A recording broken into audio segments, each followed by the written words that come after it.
हाय बच्चा लोग, तो कैसे हो आप सब। बच्चे, आप लोगों ने एनसीईआरटी लाइन बाय लाइन पढ़ ली है। अब आपने ये देखना है कि इससे आपके कैसे क्वेश्चंस बनते हैं और प्रीवियस ईयर में इस इतने छोटे से और इतने इंपॉर्टेंट चैप्टर से आप देखेंगे कितने सारे क्वेश्चंस पूछे गए हैं और किस किस फॉर्म में वो आपको मैनिपुलेट कर सकते हैं। अब इस प्रीवियस ईयर क्वेश्चन सीरीज में आप ये सब क्वेश्चंस को प्रैक्टिस करने वाले हैं और ऑल्सो आई होप कि आप एजर्शन एंड रीजन वाला वीडियो भी देख चुके हैं, जिसमें आप देखेंगे कि कैसे एजर्शन एंड रीजन में आपको फंसा सकते हैं। बट अगर आपका कंसेप्ट क्लियर है बच्चा, तो एक भी क्वेश्चन में आप नहीं फंसोगे। So let's start with the biotechnology principle and processes के प्रीवियस ईयर क्वेश्चंस, राइट। सबसे पहला जो बच्चा टॉपिक है जो हम पढ़ेंगे, जिस टॉपिक से क्वेश्चंस आएंगे, that is principle of the biotechnology. अब इससे क्या क्या क्वेश्चंस है, ये तो बहुत ही शॉर्ट में टॉपिक दे रखा है, तो इस टॉपिक से बहुत ही कम क्वेश्चंस है, बट जो सबसे ज्यादा क्वेश्चंस है वो टूल्स पे क्वेश्चंस है, क्योंकि सारा चैप्टर आपके टूल्स पे डिपेंड करता है, राइट। जो सबसे पहला क्वेश्चन आप देखेंगे, फर्स्ट क्वेश्चन क्या कहता है, the cutting of DNA at a specific location became possible with the discovery of।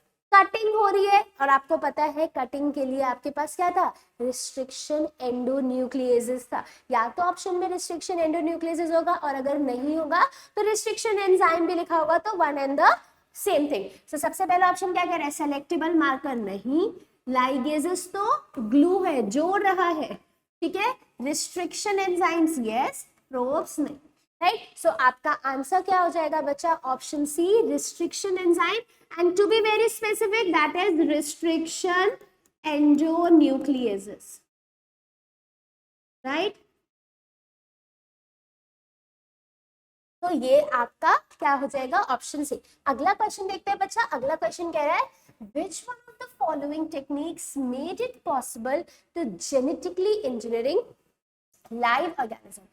आपको जेनेटिकली इंजीनियर लाइव ऑर्गेनिज्म बनाना है, उसके लिए आपने क्या किया है, जेनेटिक लेवल पर चेंज किया। और जेनेटिक लेवल क्या है आपका, डीएनए। डीएनए को आप क्या करने वाले हैं, डीएनए को ऑल्टर करने वाले हैं।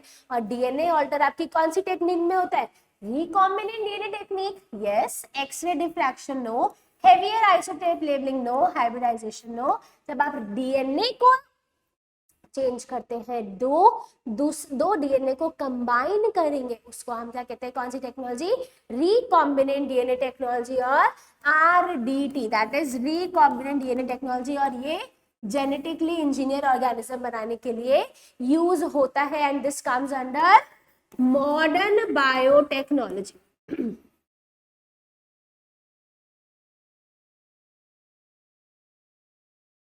तो modern biotechnology is nothing but recombinant DNA technology, जिसमें हम जेनेटिक लेवल पर चेंज करने वाले हैं, राइट। अब अगला क्वेश्चन देख लेते हैं बच्चा। अगला क्वेश्चन कह रहा है, which of the following are used in the gene cloning. Gene की क्लोन कराने के लिए, मल्टीपल कॉपीज बनाने के लिए कौन रिस्पॉन्सिबल है, न्यूक्लियोइड्स नहीं, लैमोसोम्स नहीं, लोमोसोम्स नहीं, मीजोसोम्स नहीं, प्लाज्मिड्स यस। प्लाज्मिड्स क्या होते हैं, double standard circular DNA, extra chromosomal, और इसकी सबसे खास बात क्या है, एबिलिटी टू रेप्लिकेट। और रेप्लिकेट करे तभी तो जीन क्लोनिंग में हेल्प करे, रेप्लिकेशन की प्रॉपर्टी इसके पास होती है, राइट। ये इसका आंसर हो जाएगा ऑप्शन डी। अगला क्वेश्चन है बच्चे, अगला क्वेश्चन है किससे, अब tools of recombinant DNA technology, जिसमें हम सारे एंजाइम्स, आपका रिस्ट्रिक्शन एंडोन्यूक्लियेजेस, लाइगेजेस, आपकी सारी की सारी चीजें, जेल इलेक्ट्रोफोरेसिस, ये सब चीजें इसके अंदर हमने पढ़ी थी। अब देखते हैं कैसा क्वेश्चन, और इसी साल 2025 का क्वेश्चन था, and that from this particular topic. और ये क्वेश्चन, ऐसे क्वेश्चंस बार बार आते हैं, और अगर आपने इस क्वेश्चंस को समझ लिया तो आपको बहुत टाइम नहीं लगेगा। ऑलरेडी जब हम बायोटेक्नोलॉजी पढ़ रहे थे तो हमने आपको प्रॉपर एक एक चीज समझाई थी, ये वाला टॉपिक आपको समझाया था। अब इसमें देखेंगे कि किस टाइप से क्वेश्चन पूछा जा चुका है, और सिर्फ यही टाइप नहीं है, आप देखेंगे मल्टीपल टाइप्स के क्वेश्चंस प्रीवियस ईयर में पूछे गए।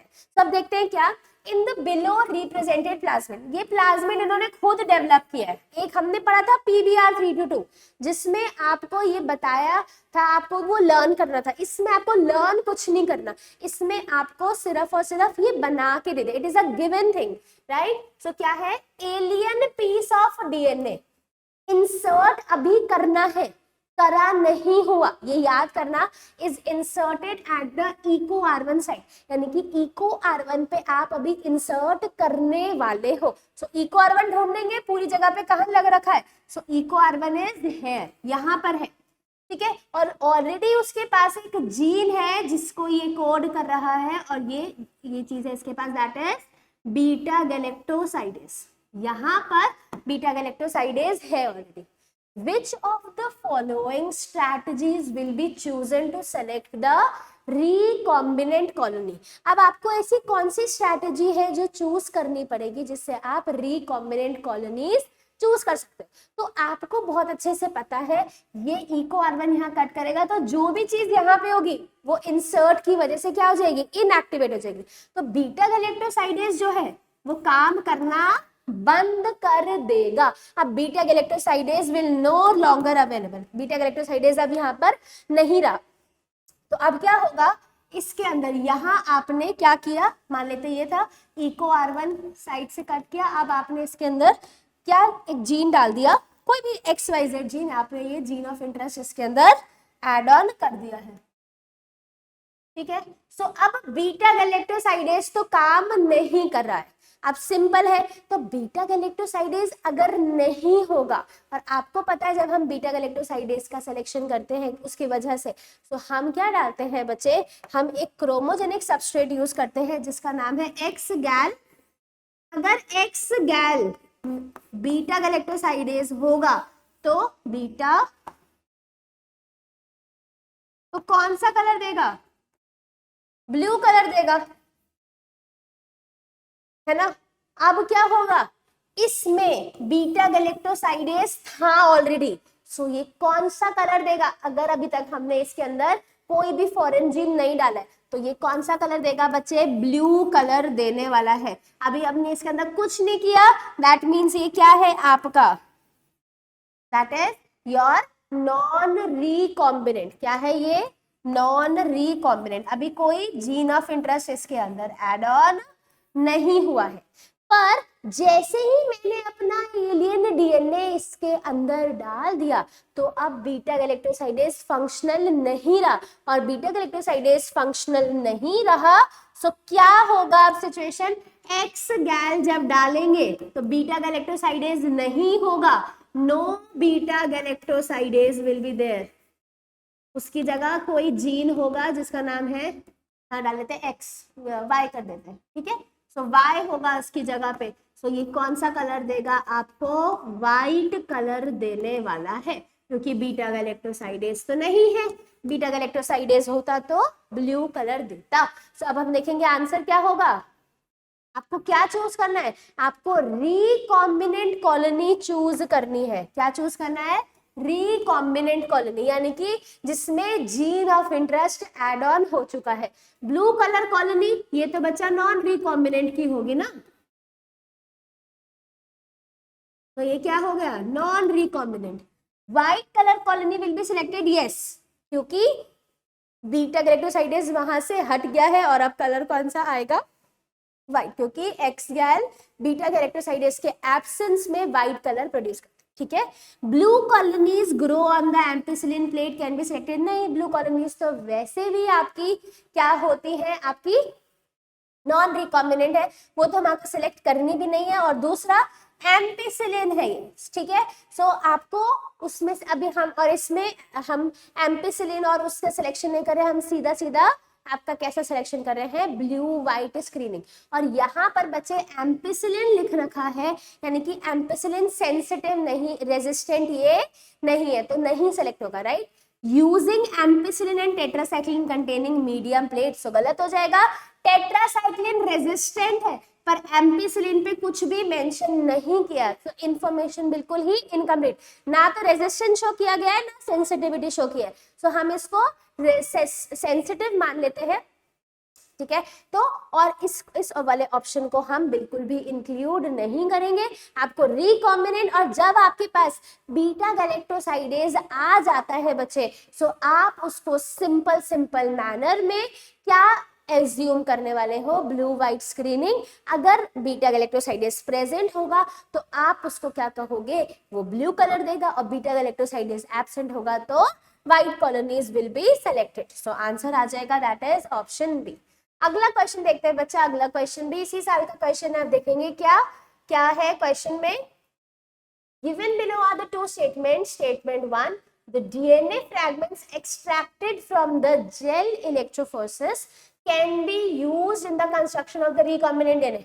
वही तो यूज हो रहा है, जो डीएनए हम जेल इलेक्ट्रोफोरेसिस से निकाल रहे हैं, वही तो हमारा जीन ऑफ इंटरेस्ट है। आपने टुकड़े तो कर दिए थे, टुकड़े के बाद आपको सेलेक्ट भी तो करना है कि कौन सा मेरा जीन ऑफ इंटरेस्ट है, और वही हम उसको यूज करेंगे किस क्या बनाने में, रिकॉम्बिनेंट डीएनए बनाने में। स्टेटमेंट 2 कह रही है smaller the size of the DNA fragment are observed near anode while the larger fragment are found near the well in an agrozen। so well के अंदर जितना ज्यादा साइज है, ऐसे कर सकते हैं, velocity is inversely proportion to size। जितना ज्यादा साइज उतनी कम स्पीड, और जितना कम साइज उतनी ज्यादा स्पीड, है ना। सो इनवर्स रिलेशन ये शो कर रहा है। सो छोटा साइज है तो फटाफट भाग जाएगा। और एनोड क्या होती है, पॉजिटिव चार्ज इलेक्ट्रोड। तो ऑफ कोर्स आपका डीएनए नेगेटिवली चार्ज है, तो वो पॉजिटिव के पास ही तो भागेगा, नेगेटिव के पास तो नहीं भागेगा। सो जो छोटे छोटे साइज वाले हैं वो फटाफट से एनोड के पास भाग जाएंगे, और लार्जर वाले भी धीरे धीरे एनोड के पास ही जाएंगे। पर क्या होगा आपका, पर वो पहले कौन जाएगा, आपका लार्जर फ्रेगमेंट जाने वाला है। सो ये स्टेटमेंट भी बिल्कुल ही ठीक है। So both the statement 1 and 2 are correct. Option 4 इसका करेक्ट आंसर हो जाने वाला है। ठीक है, अगला क्वेश्चन देखते हैं बच्चा। अगला क्वेश्चन भी इसी साल का क्वेश्चन है। देखो क्या कहता है, Which of the following enzymes are not essential for the gene cloning? Gene cloning में उसका कोई रोल नहीं है। सो रिस्ट्रिक्शन एंजाइम, इसके बिना तो स्टार्ट ही नहीं हो सकते रिएक्शन, भूल जाओ। लाइगेज भी चाहिए होगा, अदरवाइज वो पेस्ट कैसे करेंगे। म्यूटेज का कोई रोल नहीं है, रिकॉम्बिनेज का कोई रोल नहीं है, पॉलीमरेज तो बच्चा चाहिए होगा, डीएनए पॉलीमरेज चाहिए। सो क्या होगा आपका सी और डी, ये दोनों का कोई रोल नहीं है आपके जीन क्लोनिंग में। ठीक है, एसेंशियल रोल नहीं है। ठीक है, रोल तो ऑफ कोर्स होते हैं बट एसेंशियल रोल नहीं है। ये तीन के बिना तो आपका रिएक्शन हो ही नहीं सकता। समवेयर सम अराउंड जो है कि आपका हो ना हो दैट डजंट मैटर, बट ये जो चीज है that is restriction endonucleases, ligases, DNA polymerase, इनके बिना तो रिएक्शन हो ही नहीं सकती है। राइट, नेक्स्ट क्वेश्चन, और नेक्स्ट क्वेश्चन कह रहा है कि the blue and white selectable markers have been developed। so बच्चा यहाँ पर देखो उसने स्पेसिफाई कर दिया, ब्लू व्हाइट स्क्रीनिंग के बारे में बात कर रहा है। ठीक है, have been developed which differentiate recombinant colonies from non-recombinant colonies on the basis of their ability to produce color in the presence of chromogenic substrate। और ये कौन से क्रोमोजेनिक सबस्ट्रेट की बात कर रहा है, ये बात कर रहा है एक्स गैल की बात कर रहा है। एक्स गैल in presence of beta galactosidase वो ब्लू कलर देगा, और एक्स गैल जब बीटा गैलेक्टोसाइडेज नहीं होगा तो व्हाइट कलर देगा।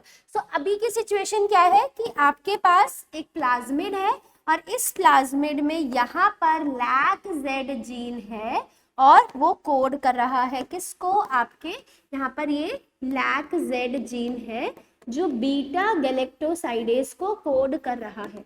ये अभी नॉर्मल कंडीशन है। ठीक है, ये अभी कैसा है, नॉन रिकॉम्बिनेंट है। अभी इसके अंदर हमने डीएनए को, जीन ऑफ इंटरेस्ट को ऐड ऑन नहीं किया। अगर मैं अपना जीन ऑफ इंटरेस्ट ऐड करूंगी तो कुछ इस तरह का नाउ डीएनए बन जाएगा। ये डीएनए है, इसके अंदर जीन ऑफ इंटरेस्ट आ जाएगा, ये रहा। तो जीन ऑफ इंटरेस्ट आ गया, इसको पूरा हटा देंगे तो ये क्या है आपका जीन ऑफ इंटरेस्ट आ गया। अब it will no more code for the beta galactosidase. और फिर ये अगर एक्स गैल डालेंगे तो कौन सा कलर देगा बच्चा, ये कलर देगा, व्हाइट कलर देगा, और ये बीटा गैल की प्रेजेंस में ब्लू कलर देने वाला है। अब देखते हैं क्वेश्चन में क्या पूछा है। Statement 1, the blue colored colonies have DNA insert in the plasmid and they are identified as recombinant colonies। बिल्कुल गलत। जो हम क्या कह रहे हैं, डीएनए इंसर्ट यानी कि जीन ऑफ इंटरेस्ट, ये GOI जब हो जाएगा तो ये कौन सा कलर देगा बच्चा, ये तो व्हाइट कलर देगा, क्योंकि ये जो ब्लू कलर है ये क्या है आपका, नॉन रिकॉम्बिनेंट है, ठीक है, और ये कैसा है, रिकॉम्बिनेंट है। तो ये तो गलत हो गया पहला स्टेटमेंट कि blue colour colonies have a DNA insert in the plasmid and they are identified as a recombinant. तो ये गलत हो जाएगा, they are identified as the non recombinant colony. Statement 2, the colonies without blue colour have DNA insert in the plasmid and are identified as the recombinant colonies. बिल्कुल ठीक बात कह रहा है कि विदाउट ब्लू कलर मतलब व्हाइट, और white colour किसका है, रिकॉम्बिनेंट कॉलोनीज का। सो स्टेटमेंट 1 गलत हो गई, बट स्टेटमेंट 2 क्या है, सही है। Statement 1 is incorrect and statement 2 is correct. So option C इसका करेक्ट आंसर हो जाएगा। ओके बच्चा, अगला क्वेश्चन देखते हैं। अगला question, following are the steps involved in the process of PCR. PCR हमने पढ़ा है, बहुत अच्छे से पढ़ा है। 3 स्टेप रिएक्शन होती है, जिसमें आपको पता था कि डी, ए एंड ई ये रिएक्शन है। सो पहला स्टेप, सबसे पहला स्टेप क्या होता है, डी नेचुरेशन। सो नाम से ही क्लियर हो रहा है बच्चे, ये देखो डी नेचुरेशन, सबसे पहला सी, यही आंसर हो जाएगा। यही सीधा सीधा से ही आपको पता चल गया। पहला स्टेप कभी भी अनीलिंग नहीं हो सकता, हटा दो, पहला स्टेप अनीलिंग कभी भी नहीं होगा। और पहला step treatment with tag polymerase नहीं होगा। आपको आता हो नहीं आता हो, कितना भी मुश्किल क्वेश्चन हो, ये याद रख लेना, ये सीक्वेंस है, डी के बाद ए के बाद ई।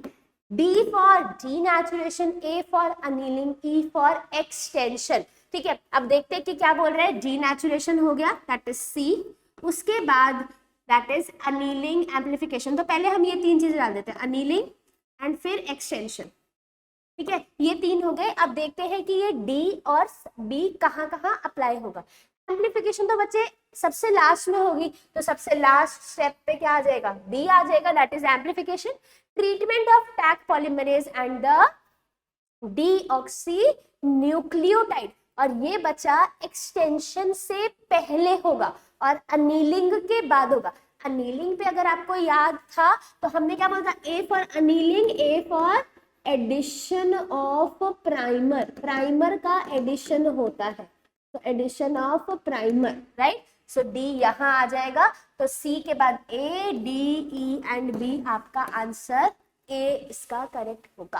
ठीक है, सो ये इसमें आपको टाइम वेस्ट वैसे भी नहीं करना था, पहले ही स्टेप पे ये सारी चीजें कैंसिल हो रही है क्योंकि पॉसिबल ही नहीं है, राइट। ओके, अगला क्वेश्चन देखते हैं। अगला क्वेश्चन कह रहा है which of the following are the correct about eco R1। ठीक है, इको R1 एक रिस्ट्रिक्शन एंडोन्यूक्लियेज है। What it is, restriction endonuclease है।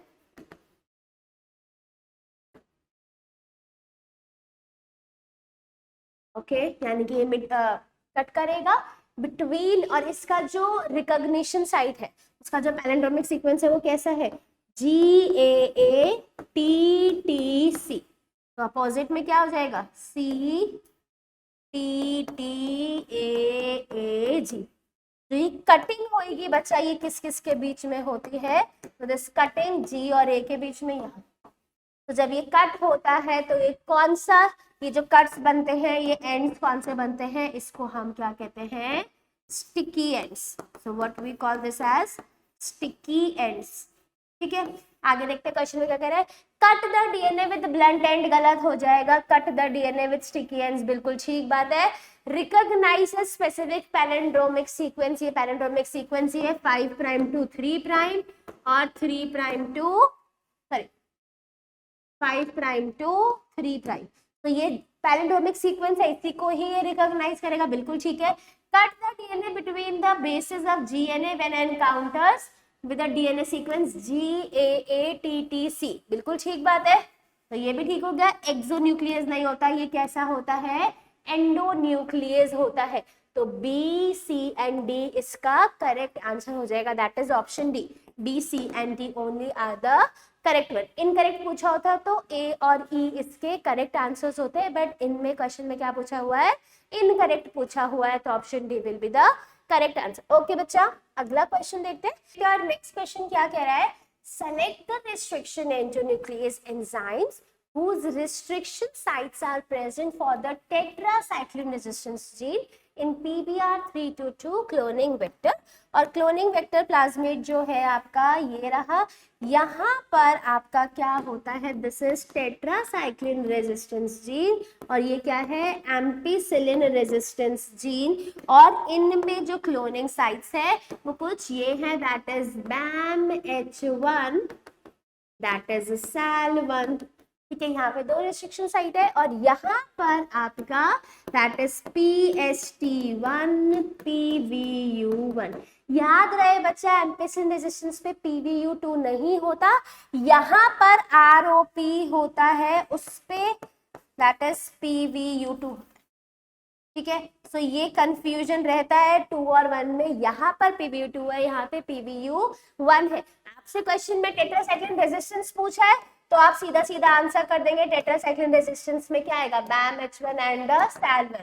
अगर पूछा जाता है एम्पिसिलिन के लिए तो PST1 एंड PVU1, ये एम्पिसिलिन रेजिस्टेंस के लिए हो जाता, SAL1 एंड PST1 और PVU1 BAMH1, this is just for the confusion purpose, ये है। और यहाँ पर इसका क्या होता है, ORI होता है, this is ORI, that is origin of replication. और भी है ECOR1, CLAV1, HIN3, वो हम इधर डिटेल में नहीं गए हैं, ये जस्ट आपको याद कराने के लिए, आप इसको याद कर लेना। इस पे भी क्वेश्चन आ सकता है, इस पे भी आ सकता है, और इस पे भी आ सकता है। और अब देखेंगे अगला क्वेश्चन।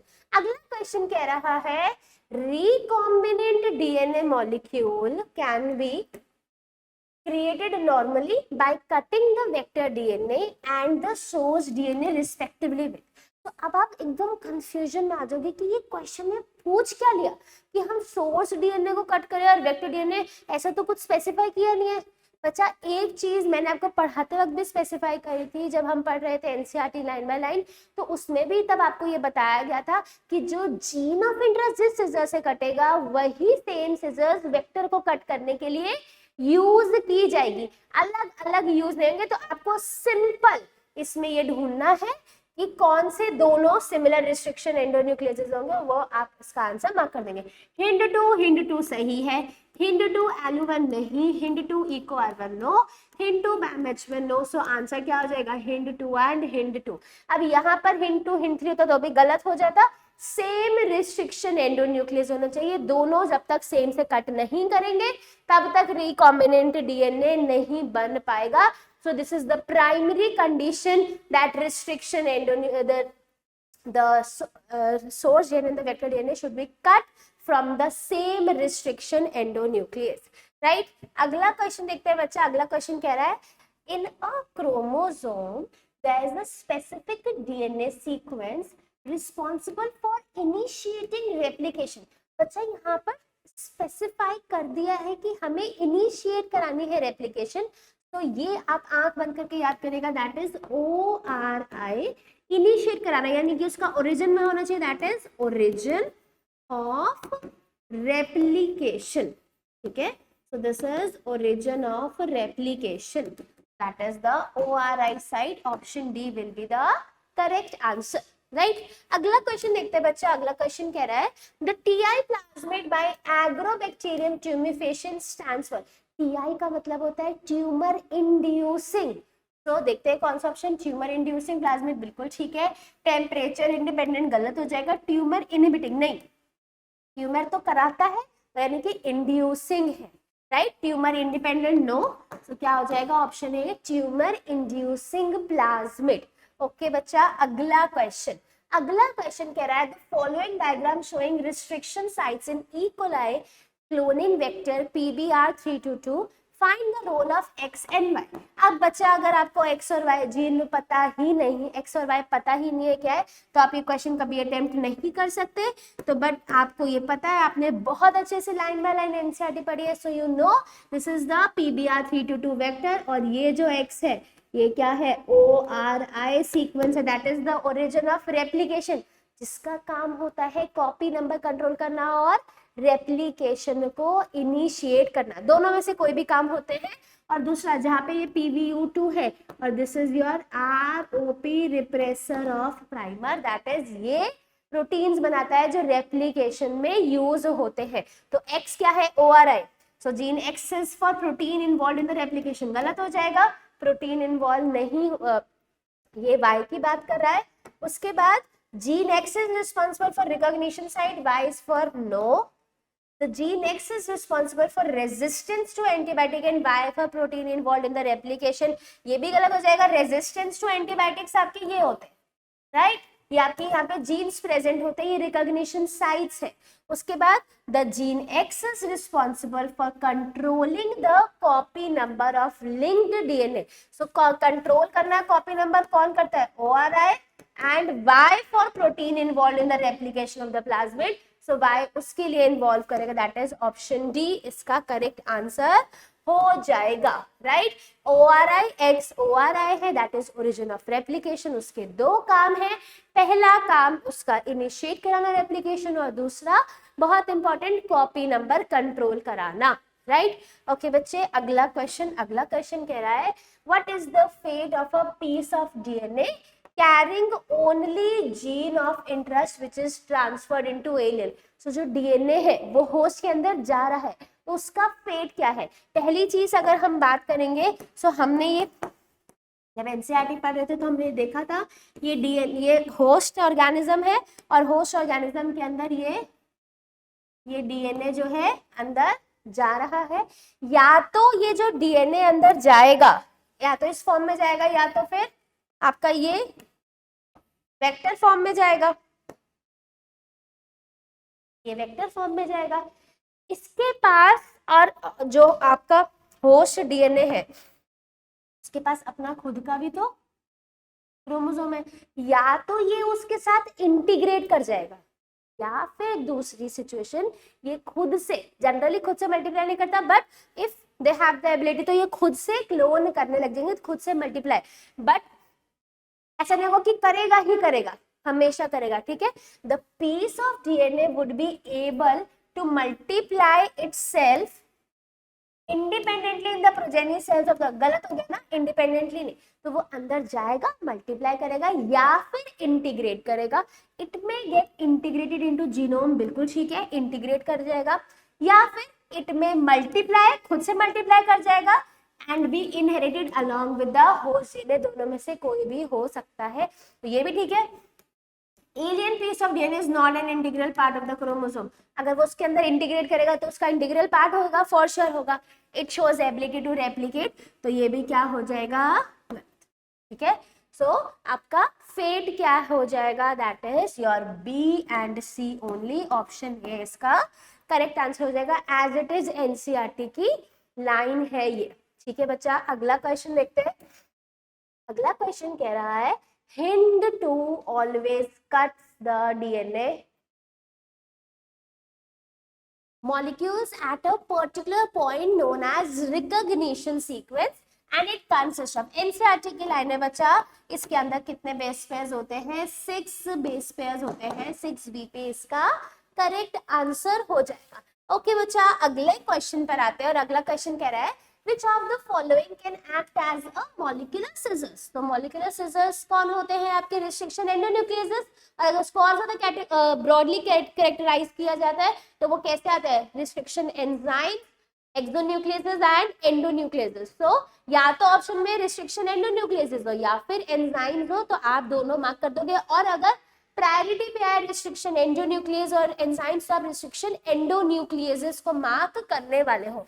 आरएनए पॉलीमरेज नहीं, डीएनए पॉलीमरेज नहीं, restriction enzymes and DNA ligase नहीं, ये क्या होता है, मॉलिक्यूलर ग्लू होता है, राइट। ओके बच्चा, अगला क्वेश्चन कह रहा है which of the following is not a cloning vector. BAC, YAC, PBR32 ये तीनों क्या होते हैं? Cloning vector. BAC होता है बैक्टीरियल आर्टिफिशियल क्रोमोसोम,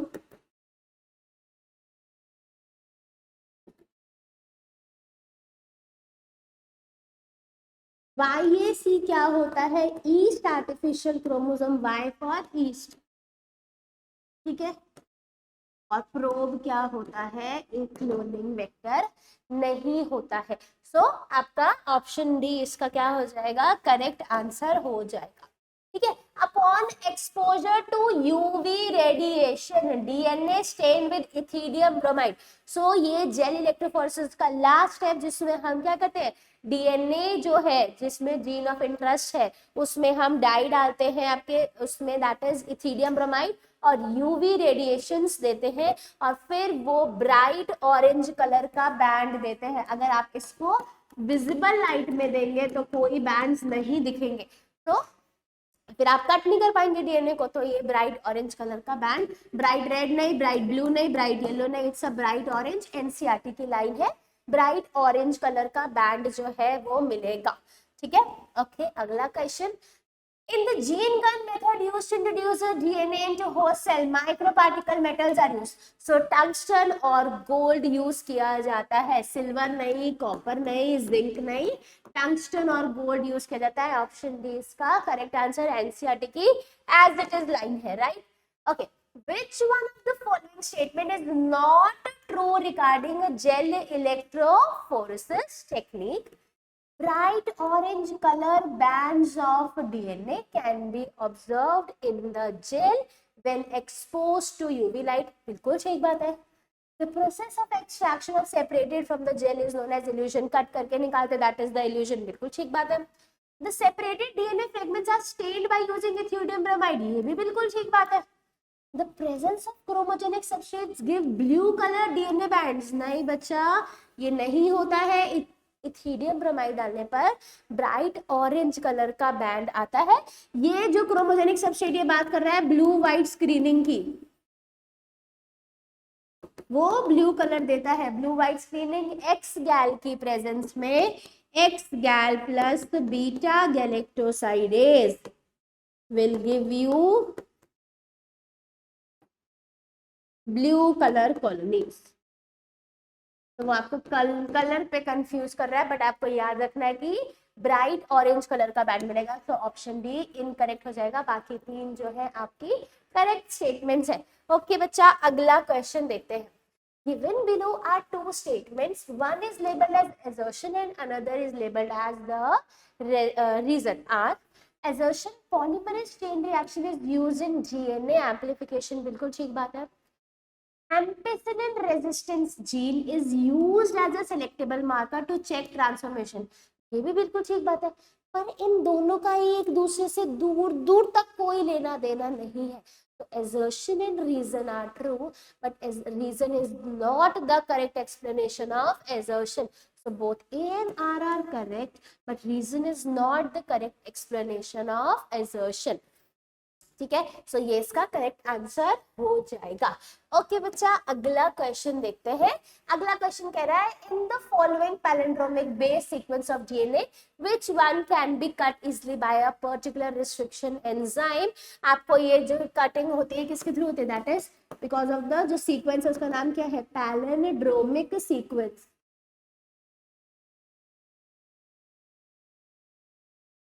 ठीक है, so it is what? Palindromic sequence. अब आपने देखना है पैलिंड्रोम्स कौन से हैं।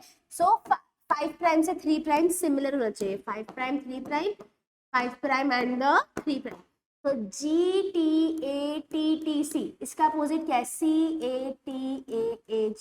तो ये गलत हो जाएगा, ये मैच नहीं कर रहा। मैं आपको बना के भी दिखा देती हूँ ताकि आपको क्लियरली याद रहे। GTATTC, तो ये अपोजिट बिल्कुल सेम होना चाहिए। तो अपोजिट में कैसा आ रहा है? GAA फिर TAC, बस ये एक T का फर्क है, ये यहाँ पर नहीं होता।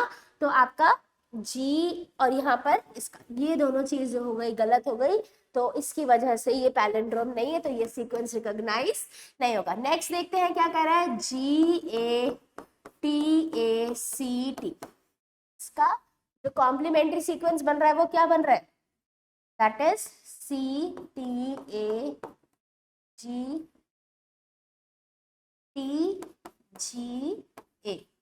तो G और A ये दोनों मैच ही नहीं कर रहे, 5 प्राइम और ये वाला 5 प्राइम, तो यहाँ से भी सेम होना चाहिए, यहाँ से भी सेम, गलत हो गया, ये भी मैच नहीं कर रहा।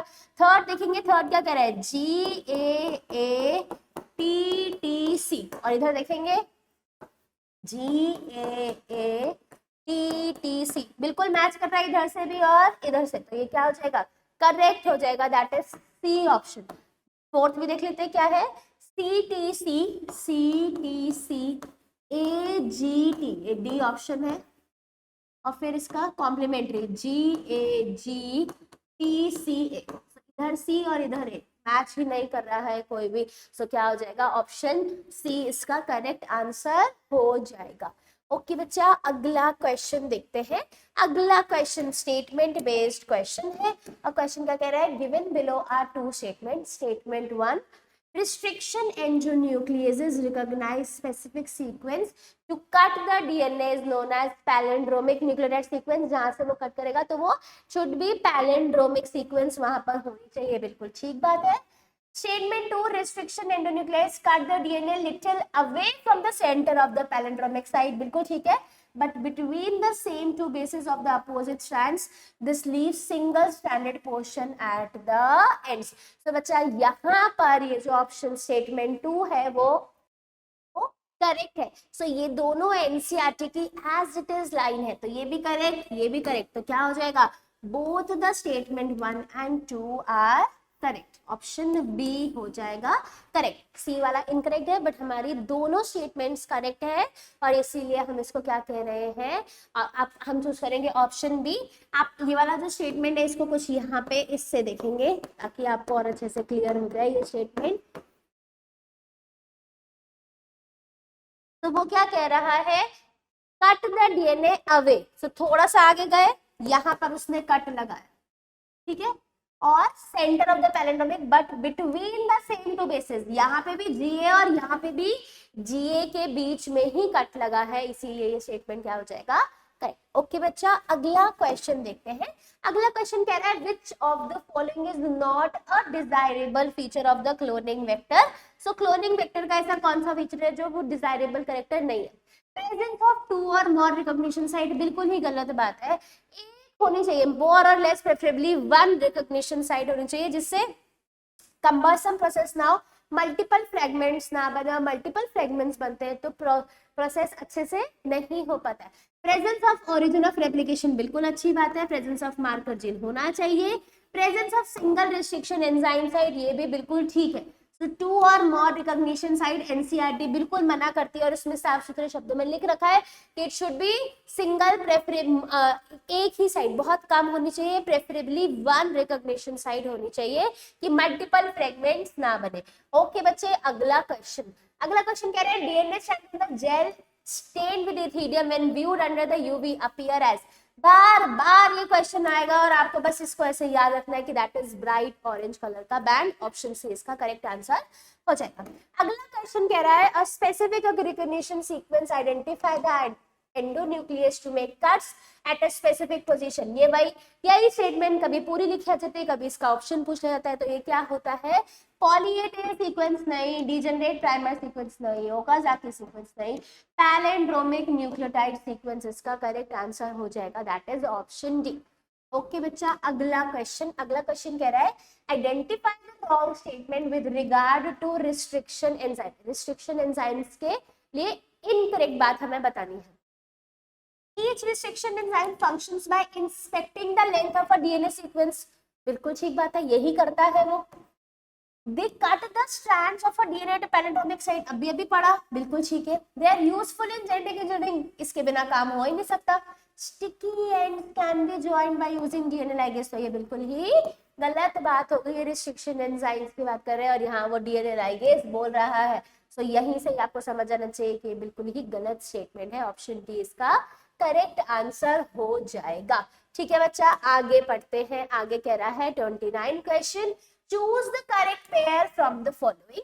लाइगेजेस का काम क्या होता है? ज्वाइन करना। ये क्लास 6 लाइगेजेस से बिलोंग करते हैं, दैट इज डीएनए लाइगेज। ठीक है, डीएनए लाइगेज से ये बिलोंग करता है।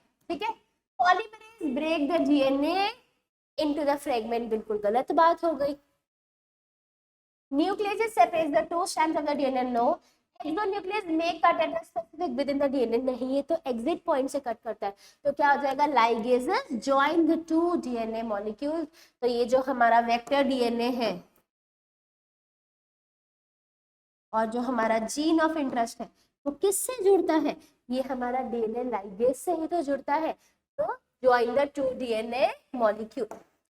ओके, अगला question, the specific palindromic sequence eco R1 की। बच्चा आंख बंद करके लर्न कर लो, क्वेश्चन कभी भी पूछ सकते हैं।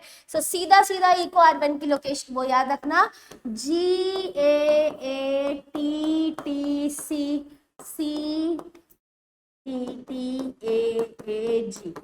अच्छा, एक चीज और ध्यान से समझना और आपको पता होनी चाहिए, बस जल्दीबाजी में सिर्फ आप इस पे फोकस कर रहे हो और यहाँ पर इन्होंने आपके साथ खेल दिया तो आप तो गए बेटा। ठीक है, इस सिचुएशन का ध्यान रखना कि यहाँ पर 5 प्राइम ही लिखा हो और यहाँ पर 3 प्राइम ही लिखा हो। Same here, it should be 3 prime और यहाँ पर 5। तो ये बच्चा, ये जो चीजें लिख रखी है ये प्रॉपरली गलत है, ये करेक्ट है। आई होप यू अंडरस्टैंड कि मैं आपको क्या बोल रही हूँ, कि आपको किस चीज पे फोकस करना है। GATTC 5 से 3 है, ना कि 3 से 5 है। सो ये ध्यान रखना कि क्वेश्चन में क्या पूछा गया है। अब नाउ देखते हैं, अभी तो बहुत सिंपल कर रखा है, मैं ये नहीं कह रही कि इस क्वेश्चन में, but to make the question difficult वो ये काम कर सकते हैं। तो ध्यान देना कि लिखा क्या हुआ है। ठीक है, 5 प्राइम GAATTC CTTAAG सही है, GGAACC नहीं, C। अब देखो ये इन्होंने कर दिया जो मैंने भी आपको बताया था, 5 प्राइम CTTAAG गलत, ये आपका 3 से 5 है, ये भी गलत हो गया, और GGATTC ये भी नहीं होगा। अगर ये 3 इधर करते, 5 इधर करते और 3 इधर करके 5 इधर करते तो ये करेक्ट, तो ये भी करेक्ट हो जाता। ठीक है, सो जरूरी नहीं है कि ऐसे ही लिखा है, दूसरे वे में भी लिखा सकता है, बट आपको ध्यान देना पड़ेगा। तो जहां G जहां पर है वो है आपका 5 प्राइम एंड, यहाँ पर G है, यहाँ पर G है, 5 प्राइम एंड के पास है। यहाँ आपका जो C है 5 प्राइम एंड पे, तो ये गलत हो गया। ठीक है, 3 पर C है और G पर क्या है? 5 प्राइम एंड पे G है, right? Okay, the sequence that controls the copy number of the linked DNA. So again the same question, copy number कौन कंट्रोल करता है? ORI, origin of replication site। Selectable marker नहीं, ORI site हाँ, palindromic sequence नहीं, recognition site नहीं। Option B इसका correct answer हो जाएगा। ओके बच्चा, अगला क्वेश्चन देखते हैं। अगला क्वेश्चन कह रहा है, in gel electrophoresis separated DNA fragments can be visualized with the help of. ठीक है, जेल इलेक्ट्रोफोरेसिस में किससे विजुअलाइज करते हैं? Ethidium bromide, UV radiation. Acetocarmine in the blue white, no. Acetocarmine in the UV radiation, no. Ethidium bromide in infrared radiation, नहीं। Infrared, UV, visible, तो तीनों में से आप किसको चूज करोगे? Only the UV. UV radiation होगा, विजिबल भी होता है, माइक्रोवेव भी होता है। सो ये आपकी प्रायोरिटी होना चाहिए, यूवी ही आप मार्क करोगे, दैट इज। तो ये आंसर हो जाएगा आपका ethidium bromide in the UV radiation, correct answer हो जाएगा। ओके बच्चा, अगला क्वेश्चन करते हैं, और अगला क्वेश्चन कहता है, तो क्वेश्चन कह रहा है, following statement describes the characteristics of the enzyme restriction endonuclease, identify the incorrect statement। आपको incorrect statement बतानी है। A, the enzyme recognize a specific palindromic nucleotide sequence in the DNA, बिल्कुल ठीक बात है, वो palindromic sequence को ही रिकॉग्नाइज करता है। B, the enzyme cuts DNA molecule at identified position within the cell, एक specific position को आइडेंटिफाई करेगा, उसी पे ही कट करेगा। The enzyme binds DNA at a specific site, ठीक है, cut only one of the two strand, नहीं बच्चा दोनों स्ट्रैंड्स को कट करेगा ना, एक स्ट्रैंड को कट करके क्या होगा, तो ये गलत हो जाएगा।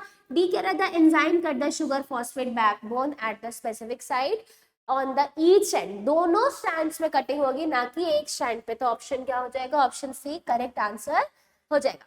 ओके बच्चा, अगला क्वेश्चन देखते हैं, सेलेक्टेबल मार्कर, इसका काम क्या होता है, helps in identifying non transformant so the transformants can be regenerated, ठीक बात है।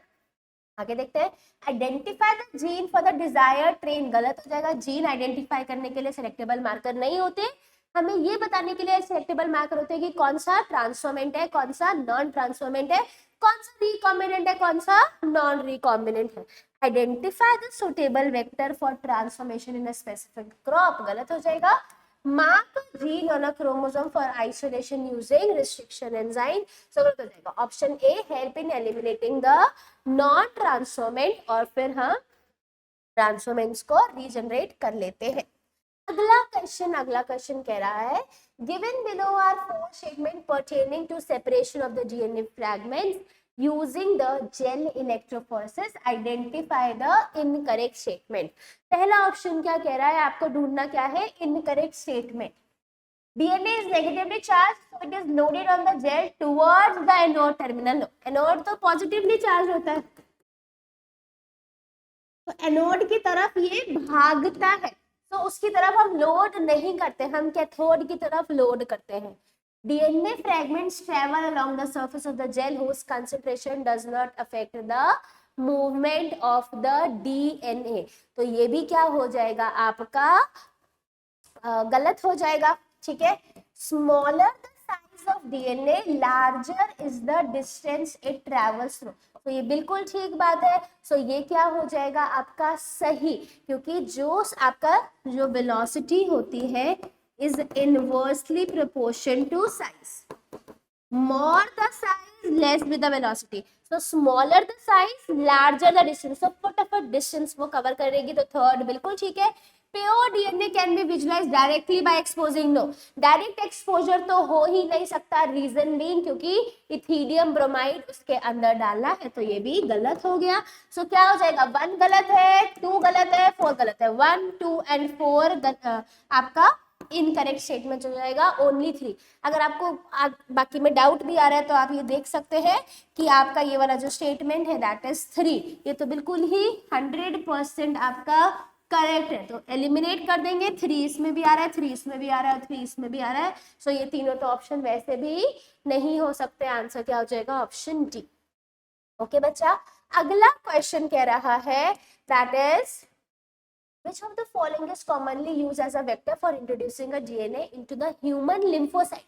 Human क्या है, एनिमल है, एनिमल के अंदर हम क्या यूज करते हैं, हम लोग यूज करते हैं रेट्रोवायरसेस यूज करते हैं, सो रेट्रोवायरस हम ह्यूमन लिम्फोसाइट में भी यूज करेंगे, सो ऑप्शन ए रेट्रोवायरस इसका करेक्ट आंसर हो जाएगा। टीआई प्लाज्मिड हम यूज करेंगे आपके प्लांट के लिए, राइट।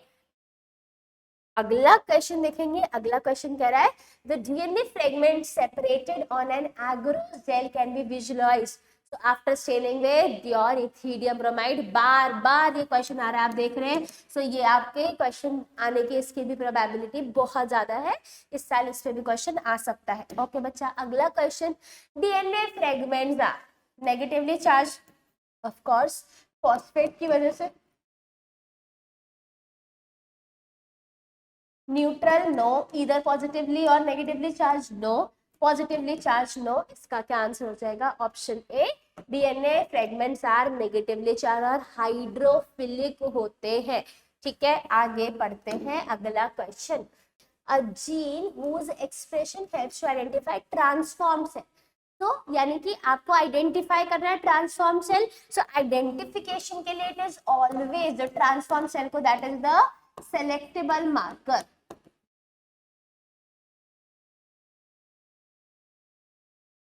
तो वेक्टर नहीं, प्लाज्मिड नहीं, स्ट्रक्चरल जीन नहीं, सेलेक्टेबल मार्कर इसका करेक्ट आंसर हो जाएगा।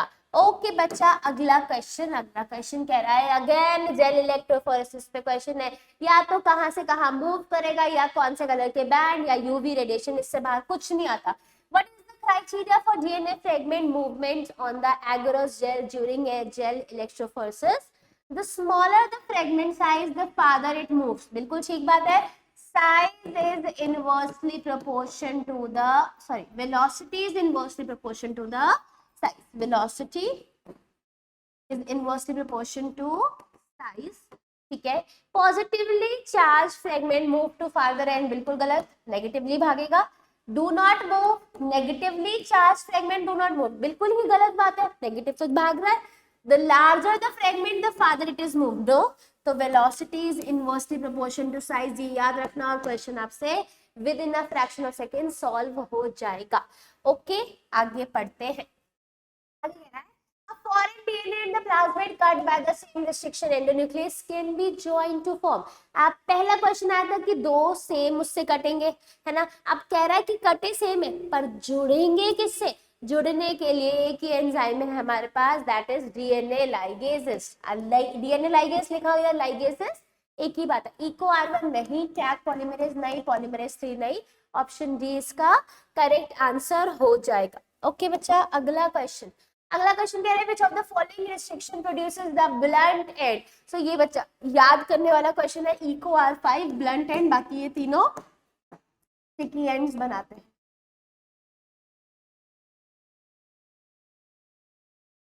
ठीक है. अगला क्वेश्चन कह रहा है which of the following is not the feature of the plasmid. Plasmid का फीचर नहीं है. Transferable, single stranded, independent replication, circular structure. Circular होता है, डबल स्ट्रैंडेड होता है. ठीक है. ट्रांसफर हो सकता है, डबल स्ट्रैंडेड है, इंडिपेंडेंट रेप्लिकेशन शो करता है क्योंकि इसके पास क्या होता है, ORI होता है. ठीक है. सर्कुलर स्ट्रक्चर होता है. ठीक है. सो सिंगल स्ट्रैंडेड गलत. It is always the double stranded circular extra chromosomal autonomous DNA. Right. Okay. अगला क्वेश्चन कह रहा है which of the following is a restriction endonuclease. This restriction endonuclease आपका DNase 1 नहीं, RNase नहीं, protease नहीं, HIND2 आपका करेक्ट आंसर हो जाएगा ऑप्शन सी. और ये फर्स्ट रिस्ट्रिक्शन endonuclease होगा. This is the first restriction endonuclease. Okay, option C correct हो जाएगा. 45. The introduction of tDNA into plants involved. ठीक है. इंट्रोडक्शन करा के हमने क्या किया, exposing the plants to cold for a brief period, no. Allowing the plant roots to stand in the water, no. Infection of the plant by agrobacterium tumefaciens, बिल्कुल ठीक बात है. सो ये agrobacterium tumefaciens ही तो ट्यूमर कॉज कराता है और उसका tDNA ही. और जब हम इसको एज अ वेक्टर यूज करते हैं तो tDNA को रिमूव कर देते हैं. सो ये ठीक हो जाएगा. Altering the pH of the soil, then heat shocking the plants, गलत हो जाएगा. ऑप्शन सी इसका करेक्ट आंसर हो जाने वाला है. ठीक है बच्चा. अगला क्वेश्चन देखते हैं. The DNA molecule to which gene of interest is integrated for cloning. सो आपको ये बताना है कि ऐसा कौन सा डीएनए मॉलिक्यूल है जिसके अंदर जीन ऑफ इंटरेस्ट को हम इंटीग्रेट कराते हैं. तो इट इज सिंपल. हम लोग स्टार्टिंग से ही पढ़ते आ रहे हैं कि आपका वेक्टर है जिसके अंदर डीएनए जो है इनकॉर्पोरेट होगा. सो ये जो पिंक कलर से बनाया है, this is nothing but the vector and this is GOI और ये कंबाइन बनेगा, that is rDNA, recombinant DNA. ठीक है. सो आंसर क्या हो जाएगा आपका वेक्टर. ऑप्शन डी इसका करेक्ट आंसर हो जाएगा. ओके बच्चा. अगला क्वेश्चन देखेंगे. अगला क्वेश्चन कह रहा है which vector can clone only a small fragment of the DNA. बहुत ही छोटा सा फ्रेगमेंट आपका प्लाज्मिड देता है. BAC बैक्टीरियल आर्टिफिशियल क्रोमोसोम नहीं, YAC that is yeast artificial chromosome ये भी नहीं करेगा. Plasmid yes and cosmid no. Small fragment of the DNA clone करता है आपका प्लाज्मिड. सबसे कम जो है वो सबसे छोटा प्लाज्मिड ही क्लोन कराता है. ठीक है. ओके बच्चा. अगला क्वेश्चन कह रहा है the colonies of recombinant bacteria appear white in contrast to blue colonies of non recombinant bacteria. Because of, अब आपको पता है व्हाइट कब होगा, जब आपके पास बीटा गैलेक्टोसाइडेज नहीं होगा, और ब्लू कब होगा, जब बीटा गैलेक्टोसाइडेज प्रेजेंट होने वाला है।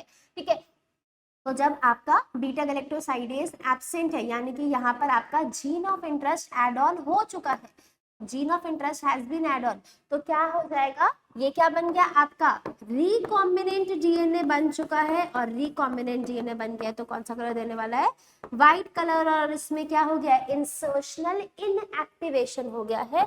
और अगर आपका ये आरडीएनए नहीं बना है और इसके अंदर और कोई जीन नहीं इंसर्ट हुआ है, तो ये कौन सा कलर देगा आपका ब्लू कलर, और ये क्या है आपका नॉन रिकॉम्बिनेंट, राइट।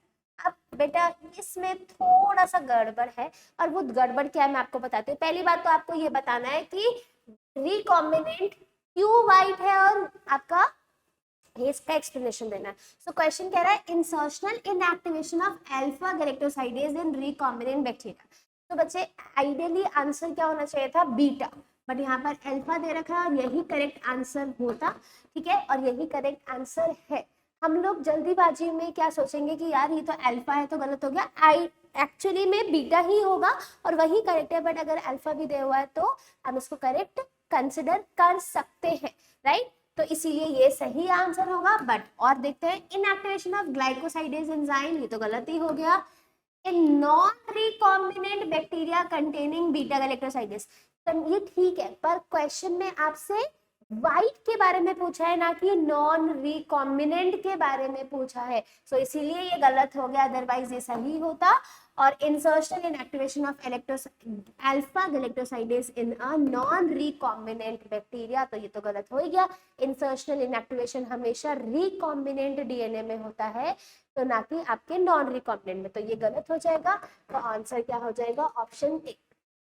ठीक है, सो ये आपका करेक्ट आंसर हो चुका है, राइट। अगला क्वेश्चन, और अगला क्वेश्चन कह रहा है DNA fragments generated by restriction endonucleases in a chemical reaction can be separated by. तो अब इसको सेपरेट आउट करना, और ये किससे होगा, इलेक्ट्रोफोरेसिस, रिस्ट्रिक्शन मैपिंग, सेंट्रिफिकेशन, पीसीआर, है ना। इलेक्ट्रोफोरेसिस से हम सेपरेट आउट करते हैं, ठीक बात है। रिस्ट्रिक्शन मैपिंग से नहीं करते, सेंट्रिफिकेशन से नहीं करते, पीसीआर से हम क्या करते हैं बच्चा, एम्प्लीफिकेशन करते हैं। और आपको क्वेश्चन में क्या पूछा हुआ है, आपका सेपरेशन पूछी हुई है। सेपरेशन आपकी किससे होती है, जेल इलेक्ट्रोफोरेसिस से सेपरेशन होती है। ठीक है, सो ये आपका करेक्ट आंसर हो जाएगा, आपका ऑप्शन ए। ओके बच्चे, अगला क्वेश्चन देखते हैं। अगला क्वेश्चन कह रहा है सिंपल सा, the given figure is the diagrammatic representation of E. coli vector PBR322, which one of the following options correctly identify its certain components। आपको ये वेक्टर दे रखा है PBR322, इसमें आपको बताना है कि क्या क्या चीजें आपके फुल फॉर्म या फिर कोई भी चीज ऑप्शन के अकॉर्डिंग देखना है कि क्या गलत है क्या सही है। तो देख लेते हैं एक बार पहले, क्या BAM-H1 SAL1 टेट्रासाइक्लिन रेजिस्टेंस ठीक है, PBU2 ठीक है, ROP ORI, PST1 PBU1 EcoR1 CLAR1 HIND3। Labelling तो बिल्कुल ठीक है। अब देखते हैं क्वेश्चन में क्या कह रहा है, ORI ओरिजिनल रिस्ट्रिक्शन एंजाइम गलत हो जाएगा ना बच्चे, इट्स origin of replication। फिर आरओपी रिड्यूस्ड ऑस्मोटिक प्रेशर नहीं, रिप्रेसर ऑफ द प्राइमर, ये भी गलत हो जाएगा। HIND3 EcoR1 सेलेक्टेबल मार्कर नहीं, ये भी गलत हो जाएगा। आपका ampicillin resistance tetracycline antibiotic resistance gene, yes, ये आपका करेक्ट आंसर हो जाएगा, दैट इज ऑप्शन डी। तो ये आपका। अगला क्वेश्चन देखते हैं बच्चा, नेक्स्ट क्वेश्चन है, और नेक्स्ट क्वेश्चन कह रहा है a single strand of nucleic acid tagged with the radioactive molecule. तो ऐसा सिंगल स्ट्रैंडेड मॉलिक्यूल जो रेडियो एक्टिव होता है उसे हम क्या कहते हैं, probe. What we call this as probe. अब बच्चे कंफ्यूज नहीं होना है, एक होता है प्रोब और एक होता है आपका प्राइमर। ठीक है, तो ये जो प्राइमर होता है वो हम किसके अंदर यूज करते हैं, आपके पीसीआर के अंदर यूज करते हैं, जिसके अंदर हम लोगों को ये नॉन रेडियो एक्टिव होता है। ठीक है, so this is non radio active. But ये जो आपका प्रोब होता है वो कैसे होता है, रेडियो एक्टिव लेबल्ड।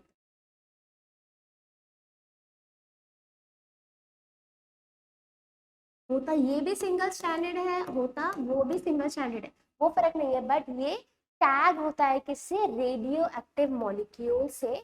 तो इसका आंसर क्या हो जाएगा बच्चा, pro, right.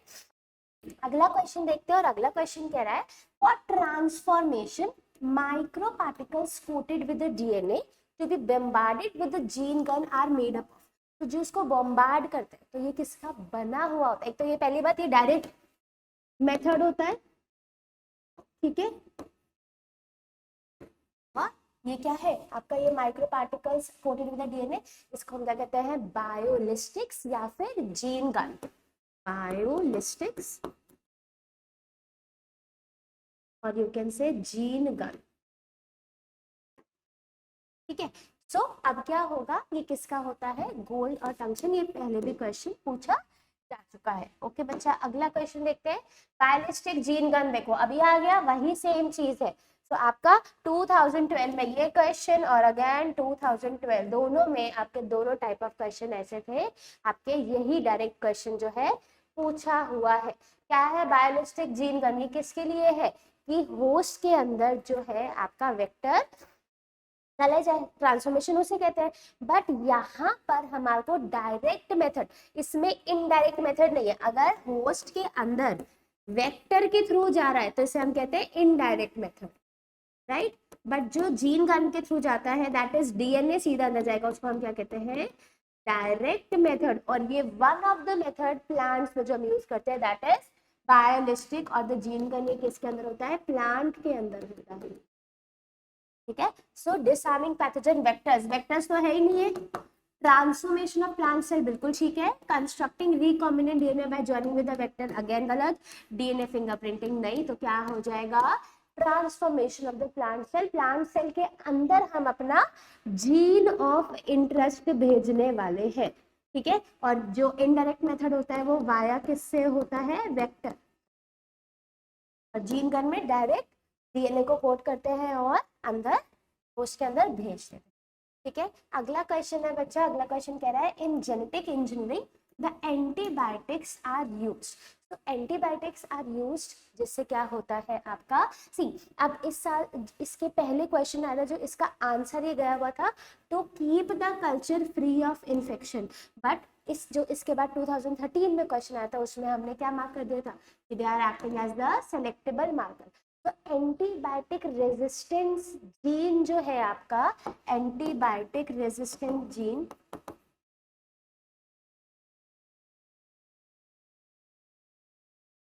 they are acting as the selectable marker, ठीक है। अभी के लिए हम इसका आंसर ये मार्क करेंगे क्योंकि ये आपका आंसर दिया गया था, बट आइडियली अब हम जो न्यूएस्ट आया था तो हम इसको मानेंगे to as a selectable marker, right. उस समय पे ये रिप्लाई दिया हुआ था, बट अब आपको ये मानना है कि हम इसको क्या यूज कर रहे हैं, that is they are using as a selectable marker. Okay बच्चा, अगला क्वेश्चन देखते हैं। अगला क्वेश्चन कह रहा है which one of the following represents a palindromic sequence in the DNA. Palindromic sequence आपको पता ही है कैसी होती है, फ्रॉम 5 प्राइम टू 3 प्राइम, और इस साइड से 3 से 5 सेम होना चाहिए। GAATTC CTTAAG बिल्कुल ठीक है। 5 देख लो, आप देख लो 5 जी कहाँ होना चाहिए, 5 प्राइम पे होना चाहिए। 5 प्राइम पे CC गलत हो जाएगा, 5 प्राइम पे CAGAA गलत, ठीक है। तो ये क्या हो जाएगा आपका, अच्छा ये जो मैंने बता दिया ये मैंने आपको बता दिया इको R1 से रिलेटेड बता दिया, GAATTC देख लो, ठीक है। बट क्वेश्चन में इको R1 मेंशन नहीं है बच्चा, तो आपको ये ठीक है ये आंसर, पर आप इसमें और भी देखेंगे कि कहीं और तो पैलिंड्रोम्स नहीं बन रहे। तो देखो CC और यहाँ पर CC मैच कर रहा है, A और ये T ये मैच नहीं कर रहा, तो गलत हो गया। CA T यहाँ पर क्या आ गया, बट A, अगर यहाँ पे T होता तो ये कंफर्म 100% आंसर हो जाता। GA T यहाँ पे T ये भी एक दूसरे से मैच नहीं कर रहे हैं, सो इसीलिए क्या हो गया आपका आंसर 1। अगर इको R1 के लिए है तब भी GAATTC है, और नॉर्मल आया है तब भी यही आंसर गया है, राइट। सो ये इसका करेक्ट आंसर हो जाएगा that is option A, right. अगला क्वेश्चन देखते हैं बच्चा। अगला क्वेश्चन कह रहा है given below is the sample of a portion of a DNA strand giving the base sequence on the opposite strand, what is so special in it. अब ये क्या है, अभी हम पढ़ते आ रहे हैं GAATTC, तो ये क्या है, इधर से और इधर से रीड करेंगे तो सेम, ऐसी सीक्वेंस को हम क्या कहते हैं, palindromic sequence, replication completed no, deletion mutation, start codon no, palindromic sequence of the base pair, option D इसका करेक्ट आंसर हो जाएगा। ओके बच्चा, अगला क्वेश्चन देखते हैं। अगला क्वेश्चन कहता है there is a restriction endonuclease known as EcoR1, what does CO part in it stands for। आपको पता है जो फर्स्ट लेटर होता है, जैसे हम ये EcoR1 यहाँ पे दोबारा लिखे, दूर दूर लिखा है बट सामने सामने होते हैं, ठीक है। ये जो फर्स्ट लेटर है बच्चा, ये क्या होता है, जीनस। CO क्या होता है, स्पीशीज। R क्या होता है, स्ट्रेन। और ये रोमन नंबर में क्या होता है, ऑर्डर ऑफ आइसोलेशन।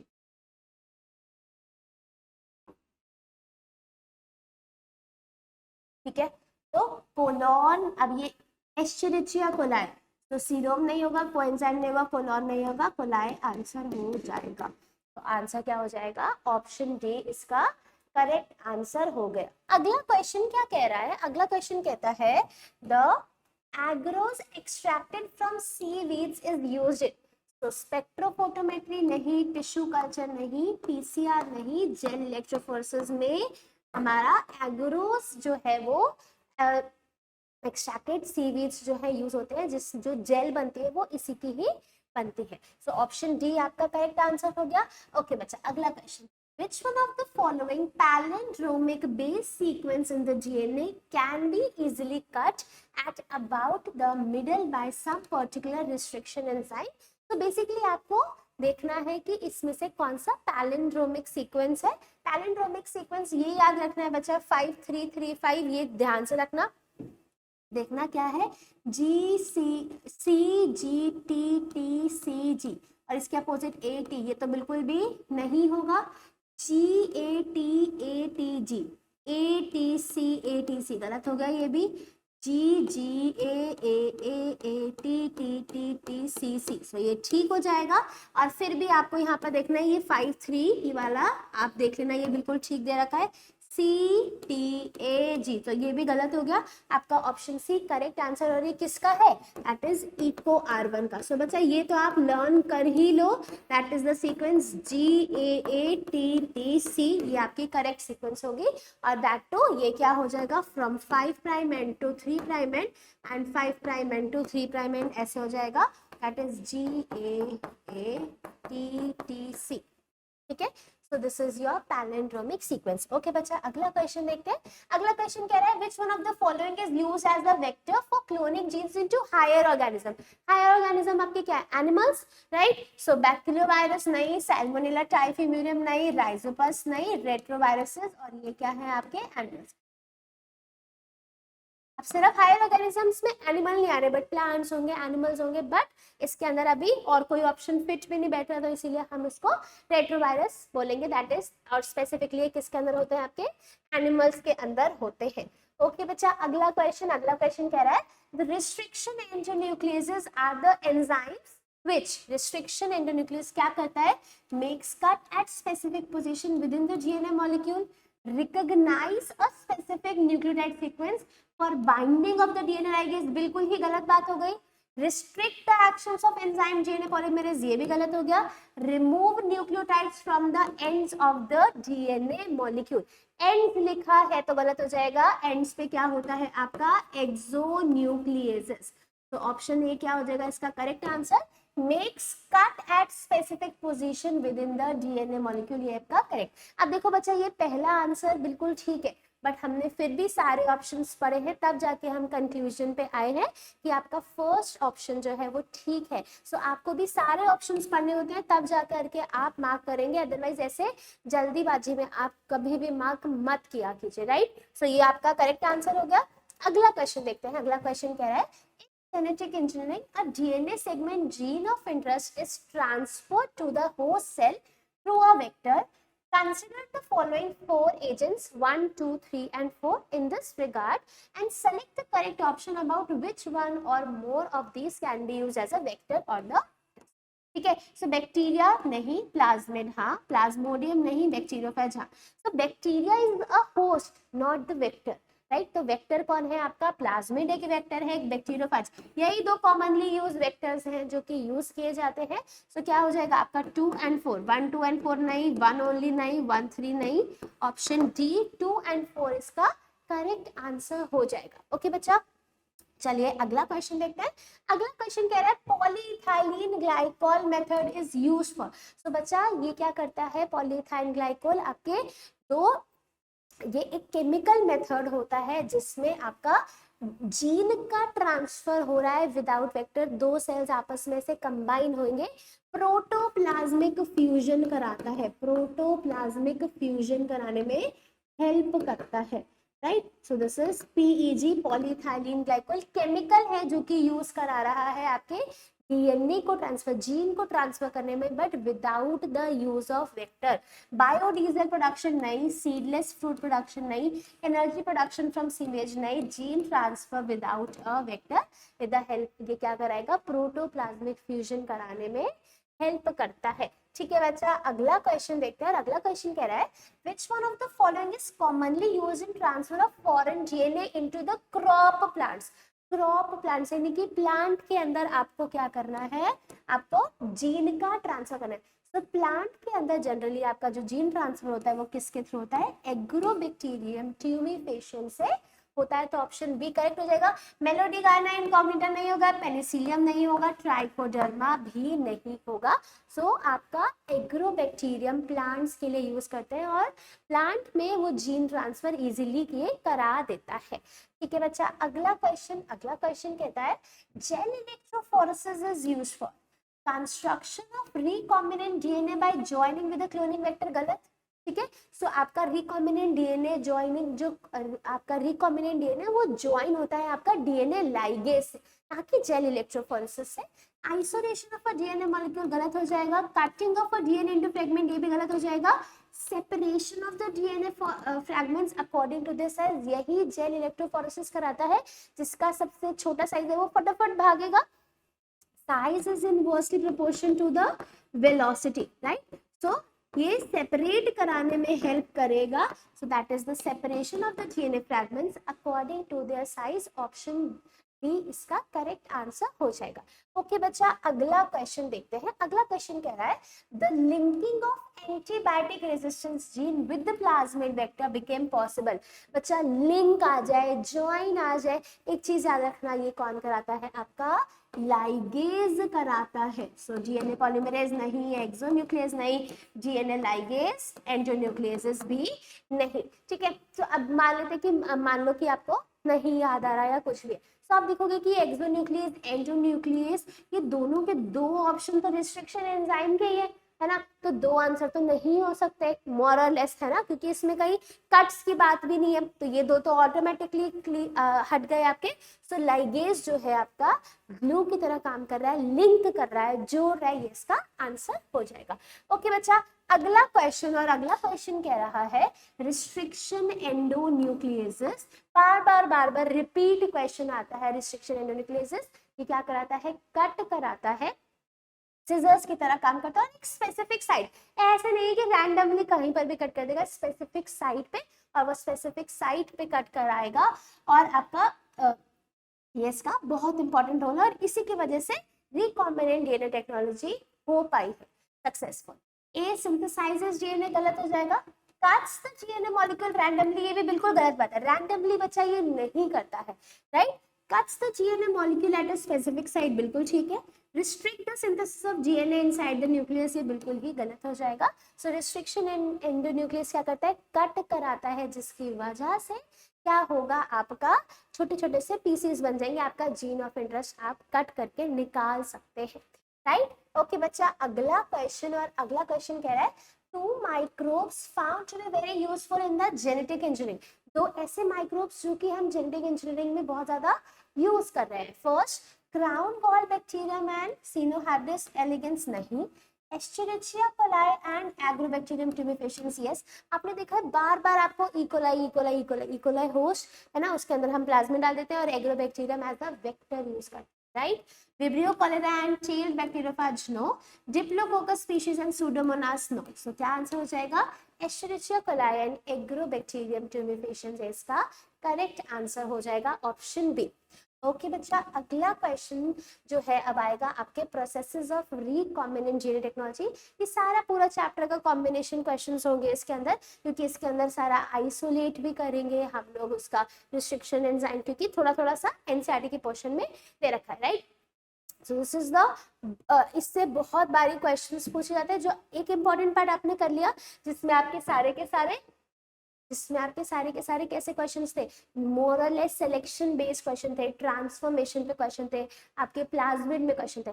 अब जो पार्ट आएगा वो आपका लास्ट वाला पार्ट चैप्टर का, डाउन स्ट्रीमिंग प्रोसेस, आपका बायोरिएक्टर्स, आपके आइसोलेशन कैसे हो रहा है, आपके पीसीआर के क्वेश्चंस, ये सारे क्वेश्चंस मोरलेस इसके अंदर देखने को मिलेंगे। चलो अब देखते हैं क्वेश्चन, और इस साल का क्वेश्चन था ये 2025 का, और ये क्वेश्चन बच्चों को लगता है कि आउट ऑफ एनसीईआरटी है, क्योंकि एज सच एनसीईआरटी में ये स्टेटमेंट नहीं दे रखा, ये इसका फॉर्मूला नहीं दे रखा, बट मैंने आपको जब एनसीईआरटी एम्पलीफायर में पढ़ाया है तो मैंने आपको एक एक चीज देखी। अगर आपने वो नहीं देखी है वीडियो तो आप प्लीज उसको देख लीजिए, और फिर आप क्वेश्चन करोगे तो आपको सारे क्वेश्चंस आपके लिए इजी हो जाएंगे, ठीक है बच्चा। सो क्वेश्चन देखेंगे। सो क्वेश्चन कह रहा है that is polymerase chain reaction PCR amplifies DNA following the equation। so ये कौन सी इक्वेशन फॉलो करता है, 2 to the power n, और n क्या होता है बच्चे, नंबर ऑफ साइकिल, एक साइकिल, दो साइकिल, तीन साइकिल, ऐसे ये आपका हो जाएगा। सो एक उसमें एक साइकिल में क्या होगा आपका,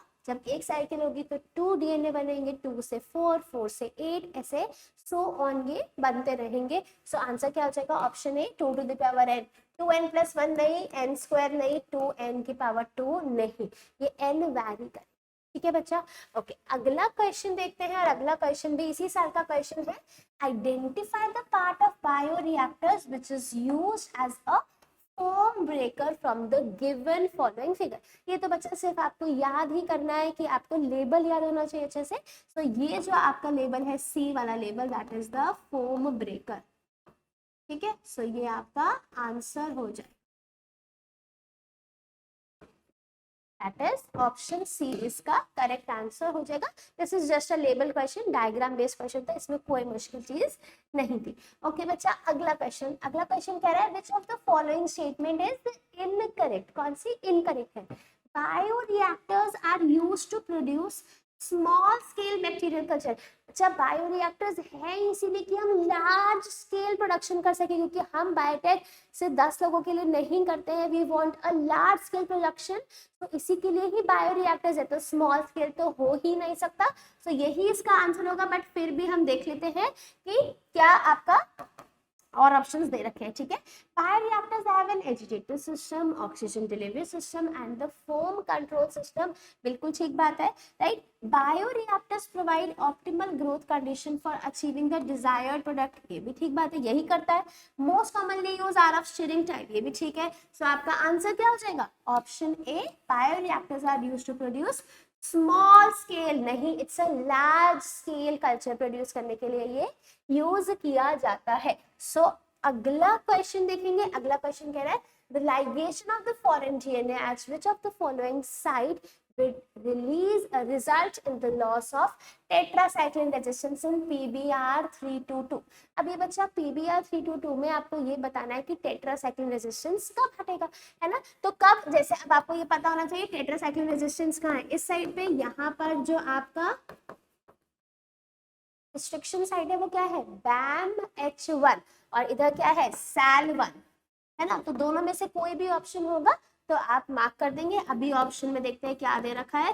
so the option says EcoR1, BAMH1, PST1, PB1। So BAMH1 इसका आंसर हो जाएगा।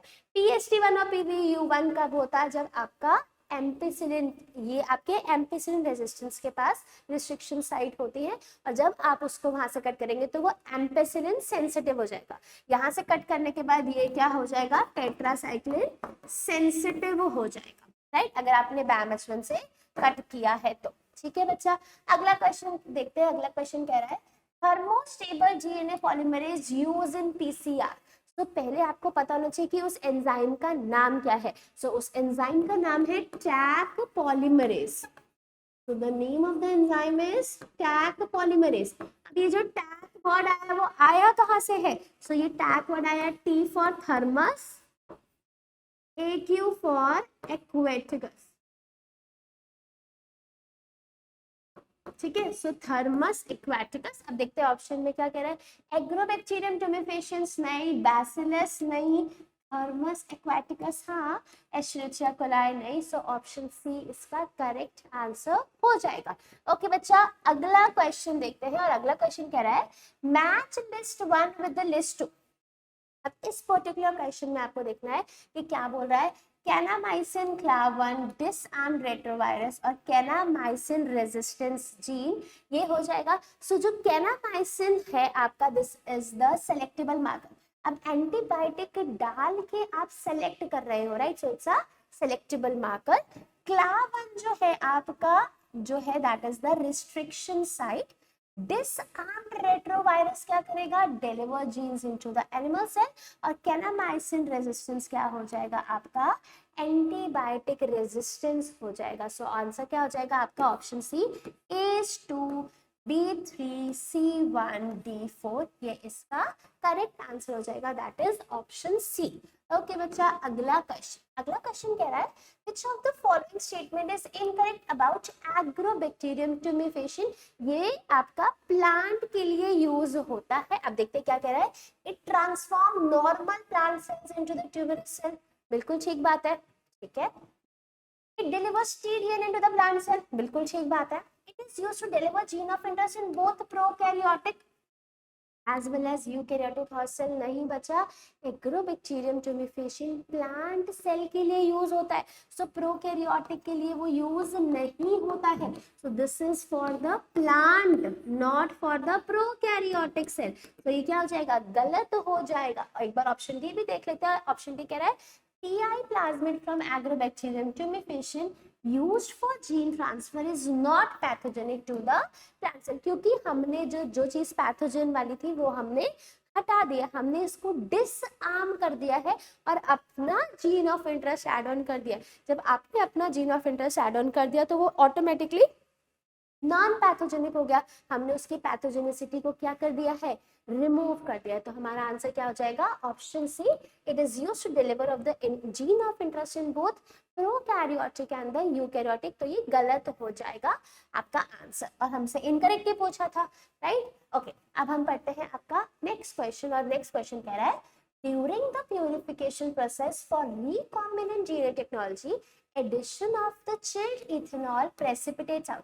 तो चिल्ड इथेनॉल डालने से क्या होता है, डीएनए जो है वो आपका आइसोलेट हो जाता है। डीएनए एक थ्रेड की फॉर्म में आएगा, फिर आप उसको बाहर निकालते हो और वो प्रोसेस होता है आपका स्पूलिंग। सो आपका किसको प्रेसिपिटेट आउट करेगा, आरएनए को नहीं, हिस्टोन नहीं, पॉलीसेकेराइड नहीं, इनको हम ऑलरेडी डिस्ट्रॉय कर चुके हैं पहले। लास्ट स्टेप में हम चिल्ड इथेनॉल डालते हैं ताकि डीएनए जो है हमारा आइसोलेट हो सके। और आइसोलेट होता किस प्रोसेस से, उस प्रोसेस को हम क्या कहते हैं बच्चा, स्पूलिंग कहते हैं। ओके बच्चा, अगला क्वेश्चन क्या है, main step in formation of recombinant DNA. हमारे रिकॉम्बिनेंट डीएनए बनाना है। Arrange these steps in a sequential order. अब हमारे करेक्ट सीक्वेंस में इसको अरेंज करना है।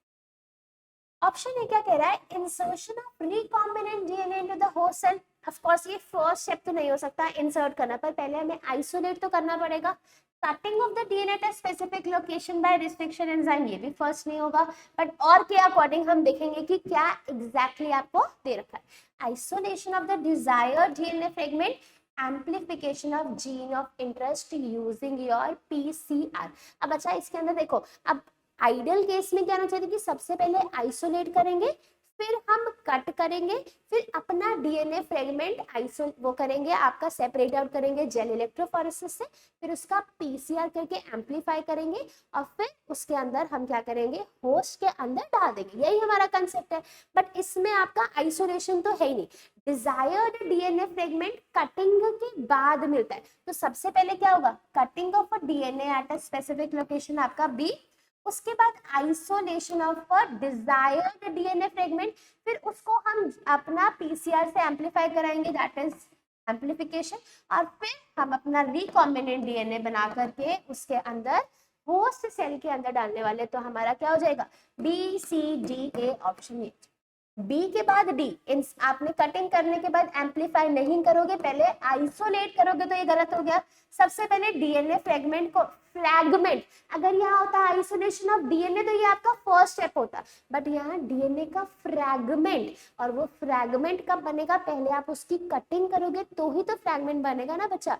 बिफोर द कटिंग वो फ्रेगमेंट बन ही नहीं सकता। इसीलिए अकॉर्डिंग टू द सीक्वेंस सबसे पहले आपकी कटिंग इंपॉर्टेंट है। तो पहले कट किया, फिर उसके बाद आपका आइसोलेट किया, फिर एम्पलीफाई किया, फिर इंसर्ट किया। सो ये आपका करेक्ट आंसर हो जाएगा। ठीक है बच्चा, अगला क्वेश्चन देखते हैं। और अगला क्वेश्चन कह रहा है, plasmid PBR322 has PST1 restriction enzyme sites within the gene ampicillin resistance that confers ampicillin resistance। अब यहाँ पर हमने देखा था PBR322 में आपका ये हो गया, दिस इज यहाँ पे PVU2 एंड यहाँ पर it is the PST1 PVU1, है ना। तो अब क्या कह रहे हैं, PST1 से यहाँ पे कट किया, कट करने के बाद क्या करा हमने, इसके अंदर हमने एक जीन इंसर्ट कर दिया यहाँ पर, दैट इज बीटा गैलेक्टोसाइडेस। जब आपने बीटा गैलेक्टोसाइडेस को इंसर्ट कर दिया यहाँ पर, तो जो एम्पिसिलिन रेजिस्टेंस था वो क्या हो जाएगा, एम्पिसिलिन सेंसिटिव हो जाएगा, right. And the recombinant plasmid is inserted. अब ये हम ई कोलाई के अंदर डाल देंगे। प्लाज्मिड बनाया और ये कहाँ पर हमने कर दिया, इंसर्ट कर दिया इनटू द ई कोलाई। हमने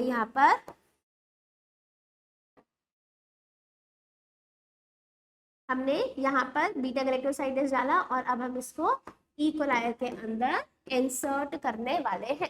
ठीक है, अच्छा अब क्वेश्चन में देखो क्या हो जाएगा, it will be able to produce a novel protein with a dual ability. तो ये बिल्कुल ही गलत बात है, ऐसा तो कुछ भी नहीं होगा, डुअल एबिलिटी हो नहीं सकती। ठीक है, दूसरी चीज, it will not be able to confer ampicillin resistance to the host cell. Of course ये बात है ना, एम्पिसिलिन सेंसिटिव हो गया अब ये। Now this is what, ampicillin sensitive, क्योंकि रेजिस्टेंस हमारा, क्योंकि कट लग गया वहां पे तो रेजिस्टेंस जीन हट गया, उसकी जगह कोई और जीन आ गया, क्या हो गया, इंसर्शनली इनएक्टिव हो गया, गलत। तो ये हो जाएगा आंसर, बट फिर भी और ऑप्शन देखते हैं। The transformed cell will have the ability to resist ampicillin, गलत हो गया ना, सेंसिटिव हो गया तो रेजिस्ट तो नहीं कर पाएगा, as well as to produce beta galactoside. ये ठीक है, बीटा गैलेक्टोसाइडेस प्रोड्यूस करेगा आपका, ये बिल्कुल ठीक है क्योंकि उसमें आपने जीन डाल दिया, बट एम्पिसिलिन को ये रेजिस्ट नहीं कर पाएगा क्योंकि अब ये सेंसिटिव हो गया। It will lead to the lysis of the host cell, गलत हो जाएगा। तो क्या आंसर हो जाएगा, it will not be able to confer ampicillin resistance to the host cell, because अब जो प्लाज्मिड बच्चा इसके अंदर गया है उसके पास एम्पिसिलिन रेजिस्टेंस जीन नहीं है। Now it is what, ampicillin sensitive, और जब इसके अंदर हम एम्पिसिलिन को ऐड करने वाले हैं तो ये मर जाए। ठीक है, but after the adding of the ampicillin, ऐसे नहीं कि हमने जब डाले थे तभी मर जाएगा, नो, जब हम उसको सेलेक्ट करेंगे तब ये आपका एम्पिसिलिन डालने के बाद मर जाएगा। रीजन बीइंग कि now it is ampicillin sensitive. Okay बच्चा, अगला क्वेश्चन, और अगला क्वेश्चन कह रहा है, during the purification process for recombinant DNA technology, addition of the chilled ethanol precipitates out. तो किसको प्रेसिपिटेट आउट करता है, डीएनए। अभी करा था, सेम क्वेश्चन है, रिपीटेड क्वेश्चन है एज इट इज। ठीक है, डीएनए को प्रेसिपिटेट आउट करने के लिए हमें चिल्ड इथेनॉल डालना पड़ता है, और ये कंफर्म स्टेप, अगर ये आप स्टेप मिस कर दोगे तो डीएनए आइसोलेट नहीं होगा।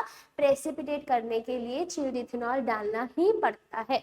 ठीक है, अगला क्वेश्चन कहता है, which of the following is the correct sequence of the steps in the PCR। बहुत इंपॉर्टेंट है, पीसीआर पे ऐसा बेसिक क्वेश्चन आ जाता है, स्टेप बताओ, उसका टेम्परेचर बताओ, किस स्टेप पे आपने एंजाइम यूज किया ये बताओ, any how a question can be asked. तो सबसे पहला जो स्टेप होता है बच्चा वो होता है डीनेचुरेशन। फिर आपका जो सेकेंड स्टेप होता है आपका annealing and then your extension, DAE। ठीक है, A for annealing, A for addition of primer. Primer यहां पर आया, ठीक है, सो ये भी याद रखना इंपॉर्टेंट है। तो अनीलिंग डीनेचुरेशन एक्सटेंशन नहीं, डीनेचुरेशन अनीलिंग एक्सटेंशन हाँ, डीनेचुरेशन एक्सटेंशन अनीलिंग नहीं, एक्सटेंशन डीनेचुरेशन नहीं। सिंपल, आपको याद रखना है DAE याद रख लेना और आपका आंसर हो जाएगा। कभी कभार एक्सटेंशन की जगह पॉलीमरेज भी लिखा होता है, पॉलीमराइजेशन, सो वो भी एक ही बात है, तो कुछ भी लिखा हो तो आपको देखना है, बट जनरली एक्सटेंशन ही लिखा है क्योंकि एनसीईआरटी में एक्सटेंशन ही लिखा हुआ है। ओके बच्चा, अगला क्वेश्चन कह रहा है which of the following is not an application of PCR. PCR की कौन सी एप्लीकेशन नहीं है? तो detection of the gene mutation हाँ, मॉलिक्यूलर डायग्नोसिस हाँ, gene amplification yes, purification of isolated protein ये पीसीआर का काम नहीं होता। पीसीआर का काम क्या होता है? एम्प्लीफाई करना और बाकी की चीजें डिटेक्ट करना इस एम्प्लीफिकेशन से कि हमारा ये जीन म्यूटेटेड तो नहीं है। आपका डीएनए फिंगरप्रिंटिंग में ये यूज होता है, मॉलिक्यूलर डायग्नोस में यूज होता है, और एम्प्लीफिकेशन तो ये करा ही रहा है, राइट। तो आपका प्यूरिफिकेशन में इसका कोई रोल नहीं होगा। ठीक है बच्चा, अगला क्वेश्चन कह रहे हैं during the process of gene amplification using PCR if very high temperature is not maintained in the beginning, then which of the following step will be affected first? तो सीधा सीधा कहना चाह रहा है कि भैया मुझे बता दो फर्स्ट स्टेप कौन सा है, क्योंकि टेम्परेचर डिपेंडेंट है पूरी साइकिल ही, और अगर हमने उतना टेम्परेचर मेंटेन नहीं किया तो सबसे पहले कौन सा स्टेप अफेक्ट होने वाला है? तो बट ऑब्वियस सी बात है जो फर्स्ट स्टेप होगा, और फर्स्ट स्टेप क्या है आपका? डीनेचुरेशन आपका फर्स्ट स्टेप है, तो डीनेचुरेशन इसका आंसर हो जाएगा, जो कि कितने डिग्री पर होता है? 94 डिग्री सेल्सियस पे होता है। हाई टेम्परेचर लिखा था ना, तो ये high temperature is your 94 degree. सोचो कितना ज्यादा टेम्परेचर है, और आपका आंसर क्या हो जाएगा? ऑप्शन डी, लाइगेशन नहीं होगा, एनिलिंग नहीं होगा, एक्सटेंशन नहीं होगा, आपका आंसर क्या हो जाएगा? आपका that is denaturation. Option D इसका करेक्ट आंसर हो गया बच्चा। ओके बच्चे, अगला क्वेश्चन कह रहा है match the organism with its use in the biotechnology. Okay, so क्या है? बैसिलस thuringiensis, दैट इज ये, इसमें कौन सा प्रोटीन होता है? That is cry protein. A matches with the 4, यहीं से ही आंसर आ जाएगा, बट और भी हम देखेंगे। फिर thermus aquaticus, it's a DNA polymerase B3। Agrobacterium tumefaciens is the cloning vector C1। Salmonella typhimurium construction of the first recombinant DNA molecule, ये इसका करेक्ट आंसर हो जाएगा। ऑप्शन बी ये आंसर हो जाने वाला है। ठीक है बच्चा, अगला क्वेश्चन देखेंगे। अगला क्वेश्चन कह रहा है अगेन सेम, अभी तक क्या था कि हम चेन इथेनॉल डाल के क्या आइसोलेट कर रहे हैं, अब क्या कह रहे हैं? हमने डीएनए को आइसोलेट करना है, किसके through? By the addition of hmm, DNA precipitates out of the mixture of the biomolecules can be achieved by the treatment with hmm, your chilled ethanol. Chilled chloroform नहीं, आइसोप्रोपेनॉल नहीं, methanol at the room temperature नहीं, chilled ethanol इसका answer होगा। अब ethanol, methanol, propanol कुछ भी उल्टा पुल्टा लिख सकते हैं, तो आप ध्यान दीजिएगा, it should be chilled ethanol, और इससे कौन प्रेसिपिटेट आउट होगा? आपका डीएनए प्रेसिपिटेट आउट होगा, राइट। तो अगला क्वेश्चन देखेंगे। अगला क्वेश्चन कह रहा है which one of the following equipment is essentially required for growing microbes on the larger scale for industrial production of the enzyme. Larger scale पे बच्चा जब हम प्रोडक्शन करते हैं तो वो किसके थ्रू करते हैं? आपके बायो रिएक्टर्स के थ्रू, राइट। सो क्या होगा? Bio reactor yes, BOD incubator नहीं, sludge digester no, industrial oven नहीं। सो आंसर क्या हो जाएगा? Bio reactor large scale production के लिए ये यूज होता है। ओके बच्चा, अगला क्वेश्चन देखते हैं। Again same question, the correct order of steps in the polymerase chain reaction, so denaturation, annealing and the extension आपका आंसर होगा। extension, denaturation, annealing no, annealing, extension no, denaturation, extension, annealing no, answer क्या हो जाएगा? denaturation, annealing and the extension। सो ये sequential order है, कोई भी order आप बिगाड़ोगे नहीं, सबसे पहले डीनेचुरेशन, फिर आपका अनीलिंग, फिर आपका एक्सटेंशन। ओके बच्चा, अगला क्वेश्चन कह रहा है the process of separation and purification of express protein before marketing is known as. तो सेपरेशन एंड प्यूरिफिकेशन, सो ये किसके कौन सा प्रोसेस होता है आपका, डाउनस्ट्रीम प्रोसेसिंग में आता है। सो आंसर हो जाएगा ऑप्शन ए, बायो प्रोसेसिंग नहीं, पोस्ट प्रोडक्शन प्रोसेसिंग नहीं, अपस्ट्रीम प्रोसेसिंग नहीं। आंसर क्या होगा, इट इज डाउनस्ट्रीम प्रोसेसिंग, जिसमें हम सेपरेट कर रहे हैं, प्यूरिफाई कर रहे हैं, तो ये आपका आंसर हो जाएगा। ठीक है बच्चा, अगला क्वेश्चन कह रहा है stirred tank bioreactors have been. तो ये क्या है, स्टिर होता रहता है और ताकि ऑक्सीजन अवेलेबिलिटी रहे, इसीलिए ये डिजाइन किया गया है। प्यूरिफिकेशन ऑफ प्रोडक्ट नहीं, addition of preservative to the product no, availability of oxygen throughout the process. So we want कि ऑक्सीजन मिलती रहे, आपकी एरोबिक कंडीशंस है, उसके लिए we have the stirred tank bioreactors. तो ये क्या हो जाएगा, ऑप्शन सी। डी क्या है, एंश्योरिंग एनारोबिक कंडीशन नहीं, यहाँ एरोबिक होता तो आंसर होता, बट यहाँ एनारोबिक लिख दिया है, तो ये क्या हो जाएगा, गलत हो जाएगा। तो आंसर क्या हो जाएगा आपका, ऑप्शन सी। तो बच्चा अगला क्वेश्चन देखते हैं।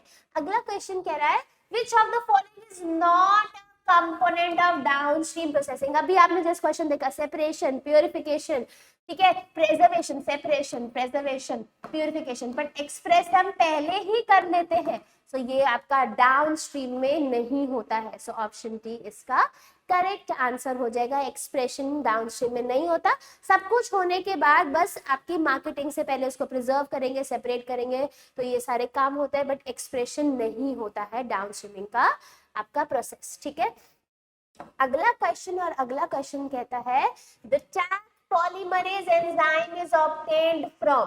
टैग पॉलीमरेज अभी देखा था, थर्मस एक्वेटिकस, नाम भी इसी के बेसिस पे आया था। So bacillus subtilis no, pseudomonas putida no, thermus aquaticus yes, thiobacillus ferrooxidans ये नहीं होगा, ऑप्शन सी इसका करेक्ट आंसर हो जाएगा। ठीक है बच्चा, अगला क्वेश्चन देखते हैं। अगला क्वेश्चन कह रहा है the analysis of the chromosomal DNA using southern hybridization technique does not use.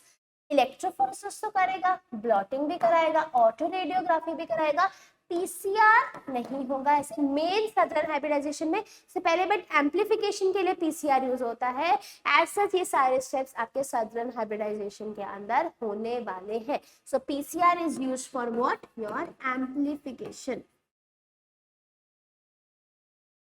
Okay बच्चा, अगला क्वेश्चन देखते हैं, और अगला क्वेश्चन क्या कह रहा है, clonal propagation in plants is characterized by। So in vitro यानी कि आउटसाइड होता है, सेम आप एनवायरनमेंट प्रोवाइड करते हो, तो वहां पर आपका क्या यूज होगा, PCR and rapid yes, northern blotting no, electrophoresis and HPLC no, microscopy no. तो इन विट्रो क्लोनल प्रोपगेशन किस characterized by what, PCR and the RAPD, ये आपका करेक्ट आंसर हो जाएगा। ओके बच्चा, अगला क्वेश्चन देखेंगे which of the following is not correctly match for the organism and its cell wall. तो एल्गी मिथाइलेज गलत हो जाएगा, फंजाई काइटनेस ठीक है, बैक्टीरिया लाइसोजाइम ठीक है, प्लांट सेल फेरुलेज ठीक है। तो एल्गी जो है मिथाइलेज से कट नहीं होता, मिथाइलेज ट्रांसफर करता है मिथाइल ग्रुप को, ना कि सेल वॉल को ब्रेक करने में हेल्प करता है। तो ये इसका आंसर क्या हो जाएगा, ऑप्शन ए। ठीक है बच्चे, अगला क्वेश्चन कह रहा है which one is the true statement regarding DNA polymerase used in the PCR। सो वो DNA polymerase का नाम क्या है, टैग पॉलीमरेज, जो कि थर्मस एक्वाटिकस से आइसोलेट किया गया है। It is used to ligate introduce DNA in the recipient cell. Of course DNA polymerase का काम ये थोड़ी ना होता है, सो ये नहीं करेगा, लाइगेशन में हेल्प नहीं करेगा। It serve as a selectable marker no, it is isolated from a virus no, it is isolated from the bacteria। ठीक है, it remains active at a high temperature yes because it's a thermophilic है ना, ये high temperature पे भी काम करता है। तो ये थर्मोफिलिक बैक्टीरिया से आइसोलेट किया गया है, इसी के लिए डिजाइन है, और इसीलिए हम इसको पीसीआर में यूज करते हैं, क्योंकि वहां पर हाई टेम्परेचर की रिएक्शंस होती हैं। तो ये इसका आंसर हो जाएगा ऑप्शन डी। ओके बच्चा, अगला क्वेश्चन कह रहा है the figure below shows 3 step A, B and C of polymerase chain reaction.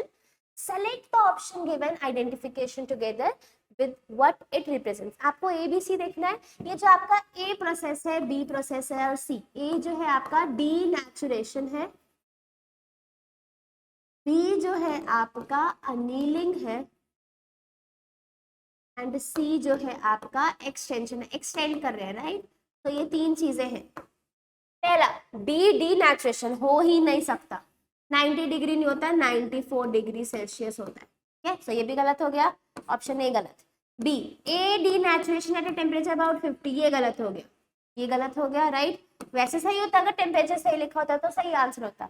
C extension in the presence of heat stable DNA polymerase, और ये सही बात है आपका। और A annealing with the 2 steps of the primary, गलत हो जाएगा। तो सी एक्सटेंशन हो जाएगा, यही आपने लिखा है। और यहीं पर हम टैक पॉलीमरेज को यूज करते हैं, जिसकी वजह से ये डीएनए पॉलीमराइज करता है, ठीक है बच्चा।